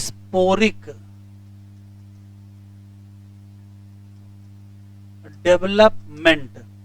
वैसे तो एंजियोस्पर्म में कई कैटेगरी हैं, जैसे ज्यादातर एंजियोस्पर्म में एक ही मेगास्पोर से एम्ब्रायोसैक डेवलप होता है, लेकिन बहुतों में दो से बनता है तो बाइस्पोरिक एम्ब्रायोसैक कहोगे। बहुतों में चारों मिल के बनाते हैं तो क्या कहोगे, टेट्रास्पोरिक। तो वो आपको नहीं पढ़ना, एक्सेप्शन में नहीं जाना है। ज्यादातर एंजियोस्पर्मिक प्लांट में 3 मेगास्पोर डीजनरेट हो जाते हैं, 1 मेगास्पोर बच जाता है। जो बच जाता है वो किधर की तरफ, चलाजल एंड की तरफ, उसी में माइटोसिस होगी, उसी से एम्ब्रायोसैक बनेगा। 1 मेगास्पोर से एम्ब्रायोसैक जब बनता है तो उसी को कहते क्या है, मोनोस्पोरिक एम्ब्रायोसैक डेवलपमेंट। क्लियर? तो 2-3 बातें लिखो।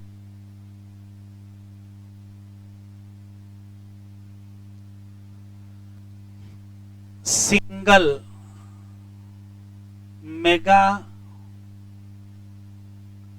Spore mother cell form at micropylar end of ovule या न्यूसेलस। बात एक ही है।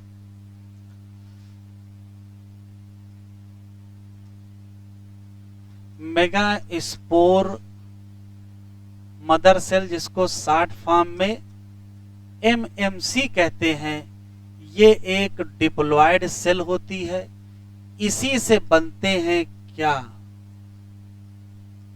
मेगा स्पोर, जो कि हेप्लॉयड होते हैं। और यहां क्या होगा, मियोसिस। ठीक है।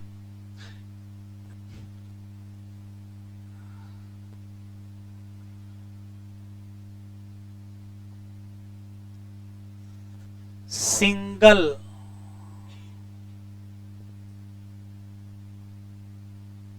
मेगा स्पोर मदर सेल क्या करेगी, बनाएगी 4 मेगा स्पोर। उसमें से 3 और 1, 3 क्या कर गए, डीजनरेट, और 1 क्या बचा, फंक्शनल। जब सिंगल फंक्शनल मेगा स्पोर क्या बनाए, फॉर्म सिंगल एम्ब्रायोसैक, तो इसको कहते क्या है, इसी को कहते हैं monosporic development.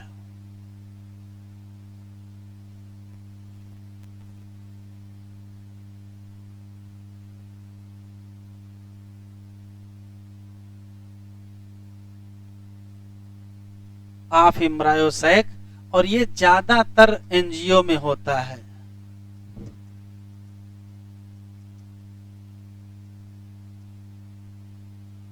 Most of angiosperm.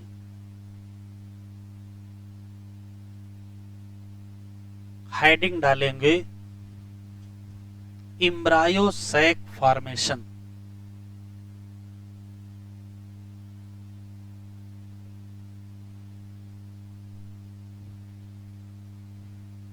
याद रखेंगे मेगा स्पोर से एम्ब्रायोसैक कौन से डिवीजन से बनेगा, जबकि मेगा स्पोर मदर सेल से मेगा स्पोर कैसे बनेंगे, मियोसिस। तो मियोसिस भी होनी है और माइटोसिस भी होनी है। हेडिंग डालें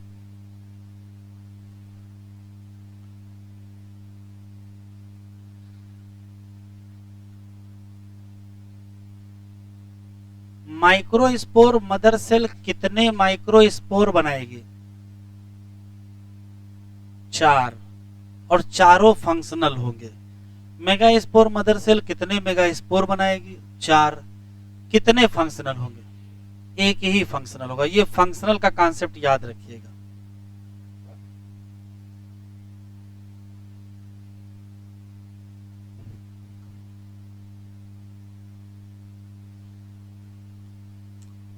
बढ़े आगे। हेडिंग डालें, एम्ब्रायो सैक फॉर्मेशन।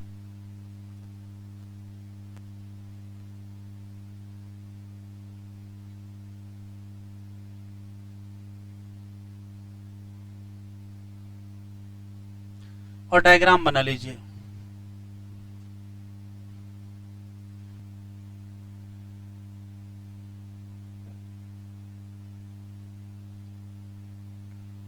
किसी भी टिपिकल एंजियोस्पर्मिक प्लांट में मेगास्पोर मदर सेल के डिवीजन से 4 मेगास्पोर बनेंगे, 3 डीजेनरेट हो जाएंगे, 1 बच जाएगा। तो जो बच जाएगा उसको हम कहेंगे फंक्शनल मेगास्पोर, और होगा कहाँ, चलाजल एंड की तरफ। ये जो फंक्शनल मेगास्पोर है यही माइटोसिस करेगा, और इसी की माइटोसिस का रिजल्ट है मैच्योर फीमेल गेमेटोफाइट या एम्ब्रायोसैक बनेगा। अब स्पेशल केस देखो क्या है कि जब इसकी माइटोसिस का नंबर आता है तो ये सिर्फ कैरियोकाइनेसिस करता है, साइटोकाइनेसिस नहीं करता है। तो कैरियोकाइनेसिस कर लिया तो एक न्यूक्लियस, जो कि हेप्लॉइड तो है ही, से 2 न्यूक्लियस बन गए, और बनने के बाद एक चला गया एक पोल की तरफ और दूसरा चला गया दूसरे पोल की तरफ। ये भी हेप्लॉइड है, ये भी हेप्लॉइड है। फिर दूसरी माइटोसिस होगी, मतलब कैरियोकाइनेसिस 2 हो जाएगी, और जब कैरियोकाइनेसिस 2 हो जाएगी तो इस न्यूक्लियस से 2 न्यूक्लियस और इस न्यूक्लियस से भी 2 न्यूक्लियस बन जाएंगे। तो कुल कितने हो गए, 4 हो गए। फिर माइटोसिस होगी और केवल कैरियोकाइनेसिस ही होगा। तो भाई ये 2 हैं 4 हो जाएंगे, ये 2 हैं 4 हो जाएंगे। देखिए हो क्या रहा है, यहाँ जो डिवीजन हो रहा है वो है तो माइटोसिस ही। कैसे पता चला है माइटोसिस, तो भाई यहाँ न्यूक्लियस N था, ये भी क्या था N का, और ये भी क्या था N का, से N बनाओगे क्या होगा, माइटोसिस होगा। लेकिन ये माइटोसिस कुछ ऐसी है कि कैरियोकाइनेसिस तो होगी लेकिन साइटोकाइनेसिस नहीं हो रही है। इसको कहते हैं free nuclear division, short form में FND कहते हैं। तो पहला सवाल ये है कि जब एम्ब्रायोसैक बन रहा होगा तो चलेगा फ्री न्यूक्लियर डिवीजन। पहला सवाल कितने, 3 बार होगा। एक बार होगा 2 न्यूक्लियस, दूसरी बार 4 न्यूक्लियस, तीसरी बार 8 न्यूक्लियस। तो एम्ब्रायोसैक की स्थिति ये होगी कि भाई जब 2 न्यूक्लियस होगा तो कहेंगे 2 न्यूक्लिएटेड एम्ब्रायोसैक, जब 4 होंगे तो 4 न्यूक्लिएटेड एम्ब्रायोसैक, फिर 8 न्यूक्लिएटेड एम्ब्रायोसैक बनेगा। उसके बाद इनको याद आएगा कि साइटोकाइनेसिस भी करना है, तो कहेंगे ठीक है साइटोकाइनेसिस कर लेते हैं। तो सवाल पूछा गया है कि एम्ब्रायोसैक फॉर्मेशन में कितने न्यूक्लियस बनने के बाद सेल वॉल का फॉर्मेशन होगा। तो कहोगे 8 न्यूक्लियस बनने के बाद सेल वॉल का फॉर्मेशन होगा, एक क्वेश्चन। अब जब सेल वॉल बनाने की बारी आएगी तो कितने न्यूक्लियस के चारों तरफ सेल वॉल बनाई जाएगी और कितने न्यूक्लियस के चारों तरफ सेल वॉल नहीं बनाई जाएगी। तो कहोगे 8 में से जो 6 न्यूक्लियस हैं, जैसे 3 यहां रह गए 3 यहां रह गए, होता क्या है इसमें से एक सेंटर में चला आएगा और इसमें से एक सेंटर में चला आएगा।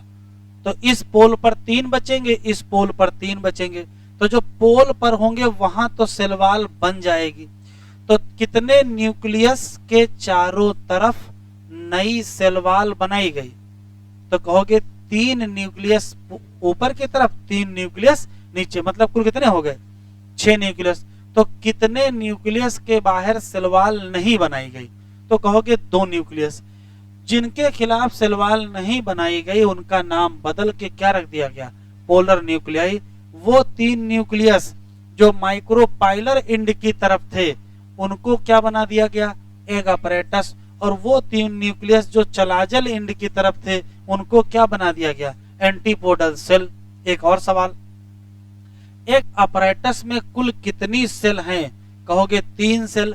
तो उसमें से एक सेल कौन सी है, एग सेल, और 2 सेल कौन सी है, सिनर्जिड सेल।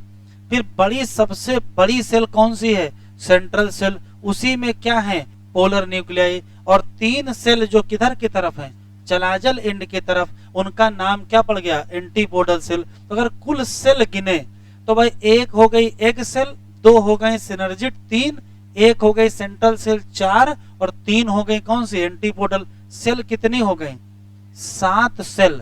और न्यूक्लियस कितने हैं, 8। तो किसी मैच्योर फीमेल गेमेटोफाइट या टिपिकल एम्ब्रायोसाइक में कितने न्यूक्लियस, कितनी सेल, तो कहोगे 8 न्यूक्लिएटेड 7 सेल। ये है एसर्शन। टिपिकल एम्ब्रायोसाइक 8 न्यूक्लिएटेड 7 सेल का होता है, ये है एसर्शन। रीजन क्या है,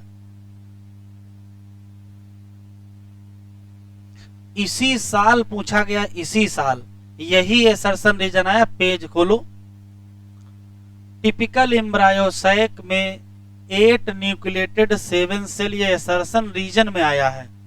page number 35, question number 92।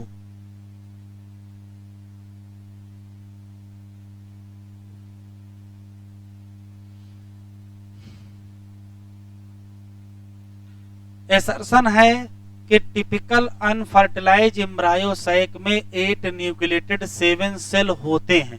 Assertion सही है ना। रीजन क्या लिखा है, क्या लिखा है, egg apparatus have 2 polar nuclei.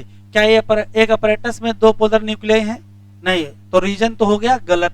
तो चलो उनका रीजन गलत है, छोड़ दो, असली रीजन भी तो कुछ होगा, कल को वो आ जाएगा, आंसर हो जाएगा सही। तो असली रीजन क्या है, तो इसके 2 असली रीजन हैं। 2 पोलर न्यूक्लियाई किसमें पाए जाएंगे, सेंट्रल सेल में। लेकिन ये भी असली रीजन है नहीं। असली रीजन ये है कि जब सेलवाल बना रहे थे तो 6 के बाहर सेलवाल बनाए थे और 2 के बाहर सेलवाल नहीं बनाए थे। अगर बना लिए होते तो ये समस्या ही ना आती भाई, जितने न्यूक्लियस होती उतने क्या हो जाते, सेल हो जाती। तो सेलवाल फॉर्मेशन गड़बड़ हुआ था, इसी नाते न्यूक्लियस कितने हैं, 8, और सेल कितने हैं, 7। तो एसर्शन है टिपिकल एम्ब्रायोसाइक में 8 न्यूक्लियस 7 सेल होते हैं। क्यों, तो क्यों में 2 आंसर मिलेंगे, दोनों सही हो जाएंगे।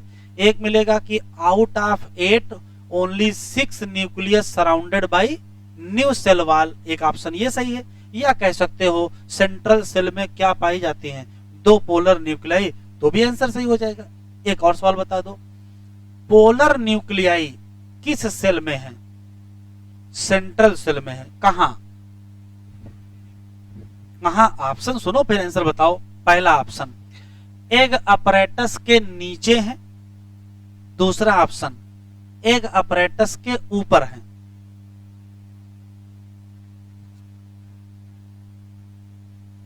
पोलर न्यूक्लियाई कहां है, तो ऑप्शन बताओ।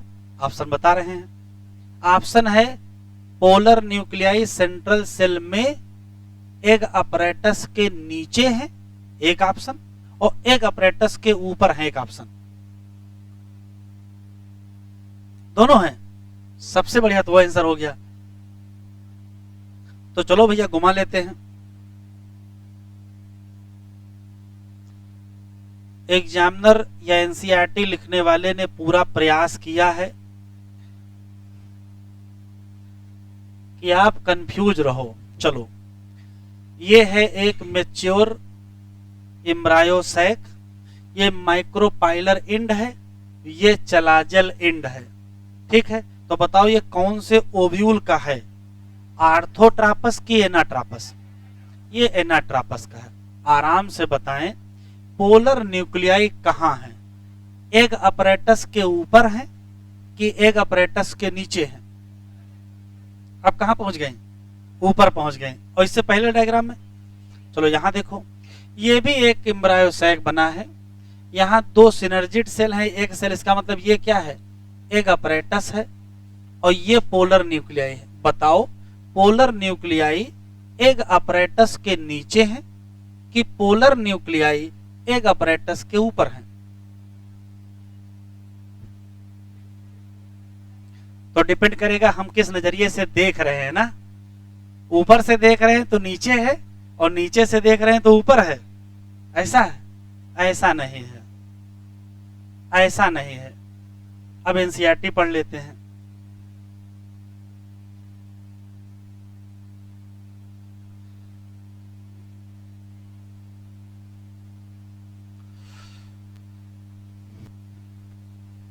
यहां लिखा है पोलर न्यूक्लियाई सिचुएट कहा below egg apparatus in large central cell. अब ध्यान से सुने, पोलर न्यूक्लियाई जहां थी वही है। आप चाहे जितना डायग्राम घुमा लीजिए, उससे कोई मतलब नहीं है। क्यों? आप ये डायग्राम देखोगे तो पोलर न्यूक्लियाई कहां चली जाएंगे? ऊपर चली जाएंगे, एक अपरेटस के ऊपर। और ये देखोगे तो नीचे चली जाएंगे। तो ऐसा तो हो नहीं सकता है, या तो परमानेंट ऊपर हैं या तो परमानेंट नीचे हैं। तो कहां थी, कहां है, कहां रहेंगी? तो ये पहले भी एक अपरेटस के नीचे थी, एक अपरेटस के नीचे हैं, और ये एक अपरेटस के नीचे ही रहेंगी। डायग्राम बदलने से पोजीशन नहीं चेंज होने वाली। क्लियर क्या है? तो कंक्लूसिव लाइन, पोलर न्यूक्लियाई कहां है? तो कहोगे सेंट्रल सेल में है। ऑप्शन नहीं है बिलो एबव। पहले ऑप्शन बताओ कहां है? सेंट्रल सेल में है। अब सेंट्रल सेल में कहां है? तब कहिएगा कहां पर है? तो कहोगे बिलो एग अपरेटस। आखिरी सवाल, किसी भी पर्टिकुलर एग अपरेटस में कितनी सेल होती हैं? 3। तो 2 क्या होती हैं? सिनर्जिड। और 1 क्या होती है? एक सेल। ये मान लेते एक सिनर्जिड सेल है, तो सिनर्जिड सेल का ये किनारा कौन सा होगा? माइक्रोपाइलर एंड होगा। तो सिनर्जिड सेल के माइक्रोपाइलर एंड की तरफ सेल की थिकनिंग पाई जाती है, और थिकनिंग का नाम फिलीफॉर्म अपरेटस। अभी आप रटेंगे फिलीफॉर्म अपरेटस कहां है? तो कहोगे micropylar end of synergid cell. एक क्वेश्चन, भविष्य में ये काम क्या करेगी? तो जो पालन ट्यूब आएगी, जो पालन ग्रेन से आई है, उसको रास्ता कौन दिखाएगा? यही फिलीफॉर्म अपरेटस। कैसे? वो हम लोग वहां आगे पढ़ लेंगे। तो फिलीफॉर्म अपरेटस क्या है? तो कहोगे सेलुलर थिकनिंग है। कहां पाई जाएगी? Micropylar end of synergid cell. क्या करेगी? तब क्या कहोगे? तब कहोगे क्या? पालन ट्यूब को गाइड करेगी। ये जान लीजिए, एक क्वेश्चन लगभग हर साल पूरे फीमेल वाले पार्ट से आता है, चाहे जहां से पूछ लें। अब लिखो, यहां सब लिख लिया है? चलो, फंक्शनल गिर गए भैया।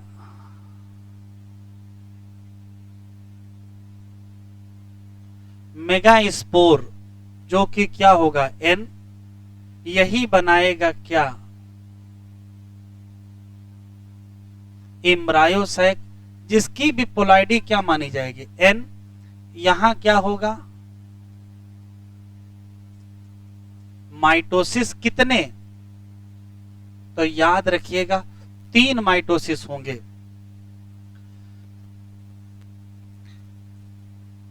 Functional megaspore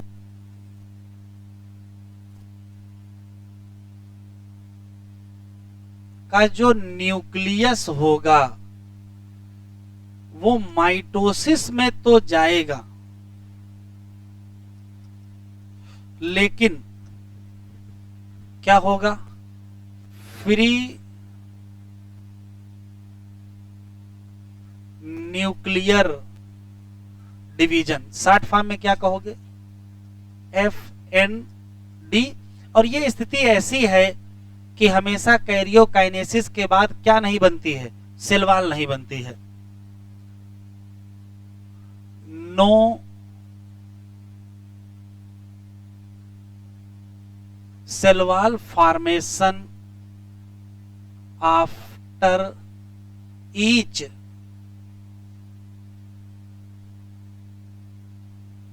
karyokinesis.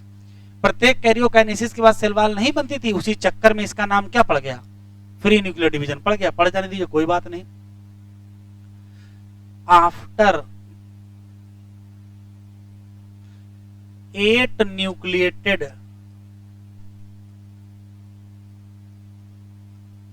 स्टेज। अब क्या करोगे, सेल वॉल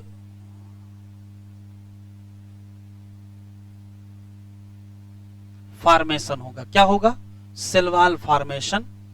और किसके अराउंड होगा, अराउंड 6 न्यूक्लियस, नॉट अराउंड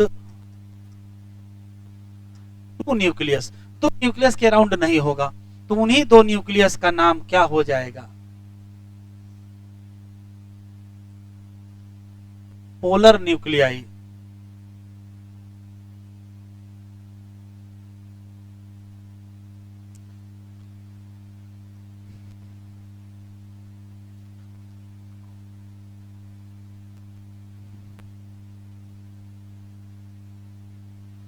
किसी मैच्योर फीमेल गेमेटोफाइट या टिपिकल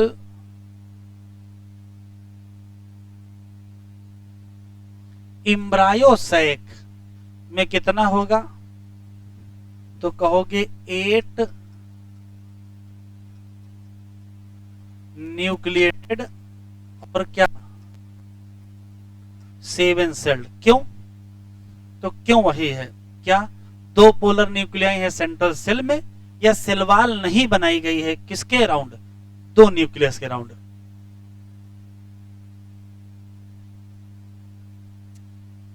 बिकॉज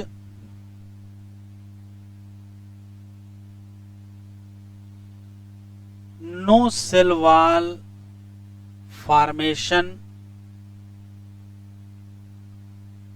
अराउंड क्या 2 न्यूक्लियस।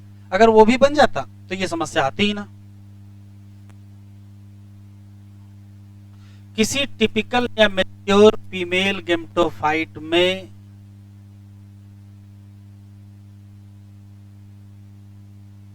सेल का डिस्ट्रीब्यूशन बड़ा स्पेशल है। कैसे, वो 3 सेल जो कहां हैं, माइक्रोपाइलर इंड पर हैं, उनका नाम क्या हो गया,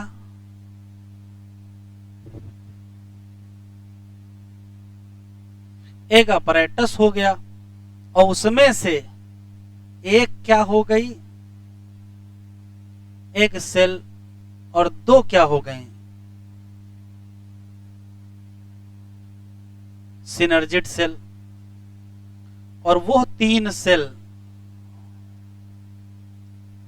जो कहां थी,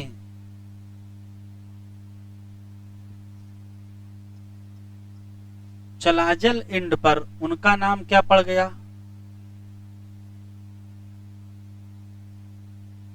एंटीपोडल सेल। और वो एक लार्ज सेल, उसका नाम क्या पड़ गया, सेंट्रल सेल। और इसी में क्या होंगे, विद 2 पोलर न्यूक्लियाई। लिखे बेटा, आगे बढ़ लें। एग्जामिनर खुश था, फीमेल रिप्रोडक्टिव पार्ट से इस बार 2 सवाल दिया है। एक तो वो क्वेश्चन दिया माइटोसिस मियोसिस काउंटिंग वाला, और एक ये एसर्शन रीजन दिया। इस बार इस चैप्टर से 3 एसर्शन रीजन आए। कुल 5 सवाल आए, 5 में से 3 एसर्शन रीजन थे। हो गया बेटा, 2 लाइनें और लिख लो बस।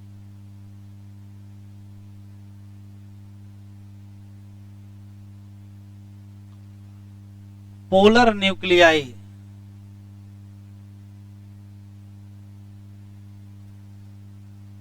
तो कहोगे 2 न्यूक्लियस हैं प्रेजेंट इन सेंट्रल सेल, और वो भी कहां, बिलो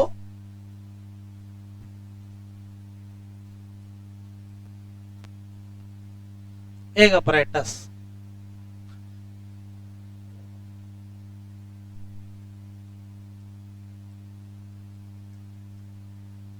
सिनर्जिड सेल, ये दो सेल हैं, कहां है,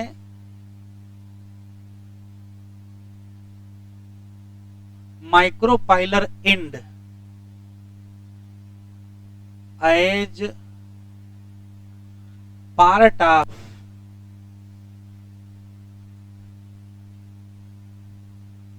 एक अपरेटस। एक क्वेश्चन, सिनर्जिड सेल में पाया जाएगा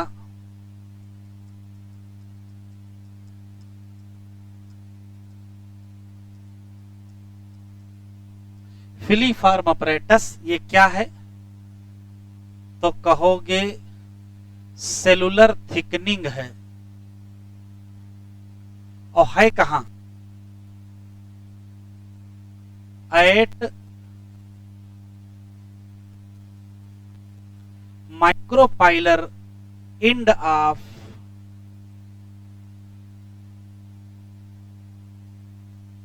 सिनर्जिड सेल। और काम क्या करती है, गाइड पॉलन ट्यूब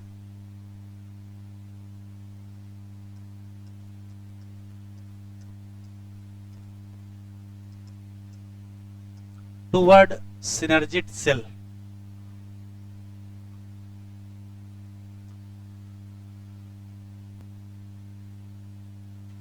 लिख लिए।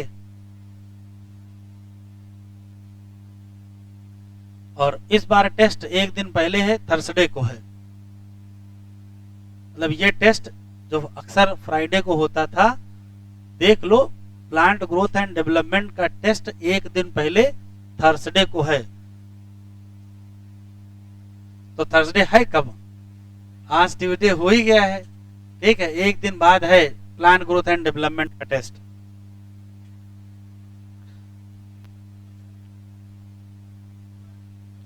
कहां तक पढ़ लिए थे बेटा, यहां से पढ़ना है। The process of formation of megaspore from megaspore mother cell is called megasporogenesis. Ovule generally differentiate, highlight करो, सिंगल मेगास्पोर मदर सेल कहां, माइक्रोपाइलर रीजन। ये मेगास्पोर मदर सेल है, देखिए यहां मेगास्पोर डायड बना, यहां मेगास्पोर टेट्रायड बना। फिर यहां देखिए 2 न्यूक्लियस, यहां 4 न्यूक्लियस, यहां 8 न्यूक्लियस, ये पूरा टिपिकल बन के तैयार हो गया। ये आर्थोट्रापस ओव्यूल का है और ये एनाट्रापस का है। ये सिर्फ इस नाते बनाए, उनको क्या दिखाना था, फिलीफॉर्म अपरेटस दिखाना था। इट इज लार्ज, ये इट इज लिखा है मेगास्पोर मदर सेल के बारे में। लार्ज कंडेंस साइटोप्लाज्म होगा, प्रोमिनेंट न्यूक्लियस होगा, ये मियोसिस में जाएगी। कह रहा what is important of megaspore mother cell undergoes meiosis. तो अगर मियोसिस न जाते तो हेप्लॉइड माइक्रो मेगास्पोर न बनते। बनेंगे कितने, 4 मेगास्पोर। फीमेल गेमेटोफाइट, ये लिखा है मेजॉरिटी ऑफ फ्लावरिंग प्लांट, केवल एक ही मेगास्पोर क्या होगा, तो बाकी 3। इसका मतलब केवल एक ही फंक्शनल मेगास्पोर से क्या बनेगा। ऐसा कोई भी मेथड जिसमें सिंगल मेगास्पोर से बनाओ, उसका नाम क्या रखोगे, मोनोस्पोरिक। कह रहा पोलॉइडी बताओ सबकी, न्यूसेलस की, तो न्यूसेलस की 2n, मेगास्पोर मदर सेल की 2n, फंक्शनल मेगास्पोर की n, और फीमेल गेमेटोफाइट की n।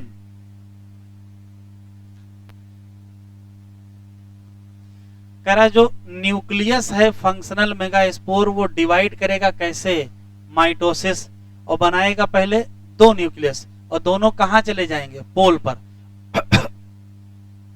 बन जाएगा 2 न्यूक्लिएटेड एम्ब्रायोसाइक, फिर 2 और माइटोटिक डिवीजन होगा तो बनेगा 4 nucleated 8 nucleated. It is interest to note, कह रहा नोट कर लो, तो ये नोट कर लो, एग्जाम में आने वाला है। दीज माइटोटिक डिवीजन स्ट्रिक्टली क्या होते हैं, फ्री न्यूक्लियर, क्योंकि न्यूक्लियर डिवीजन के बाद क्या नहीं होता है, तुरंत सेल वॉल फॉर्मेशन नहीं होता, बाद में तो होगा ही। ये स्पष्ट क्वेश्चन लिखा है, after 8 nucleated stage cell wall अब बनाई जाएंगी। तो सेल वॉल कब बनाओगे, 8 के बाद बनाओगे, और तभी क्या बन जाएगा, टिपिकल फीमेल गेमेटोफाइट या एम्ब्रायोसाइक। कह रहा ऑब्जर्व करो डिस्ट्रीब्यूशन ऑफ सेल, कर लिया, जो 6 हैं किसमें से, 8 में से, वही सराउंडेड बाई सेल वॉल, बाकी 2 क्या हैं, छूट जाएंगे, और जो छूट जाएंगे उनका नाम पोलर न्यूक्लियाई। कहाँ है, तो जहां थे वही है, चेंज ना करना, कहाँ है, below egg apparatus in the central cell. There is a characteristic distribution of the cell within the embryo sac. वो तीन सेल जो कहाँ हैं उनका नाम एग apparatus, और एग apparatus में 2 क्या हैं, सिनर्जिड, और एक क्या है, एग सेल। सिनर्जिड में सेलुलर थिकनिंग है, कहाँ है, माइक्रोपाइलर टिप, नाम क्या, फिलीफॉर्म apparatus, काम क्या, रोल। तो ये टिक कर लो, guide the pollen tube into synergid. जो 3 सेल कहाँ हैं, चलाजल एंड पर है, उनका नाम एंटीपोडल सेल। जो बड़ी सी सेल है जिसको पहले नाम दे चुके हैं सेंट्रल सेल, उसमें क्या है, 2 प्रोमिनेंट न्यूक्लियाई। इसी नाते टिपिकल एंजियोस्पर्म में क्या है, 8 न्यूक्लियस 7 सेल, बस।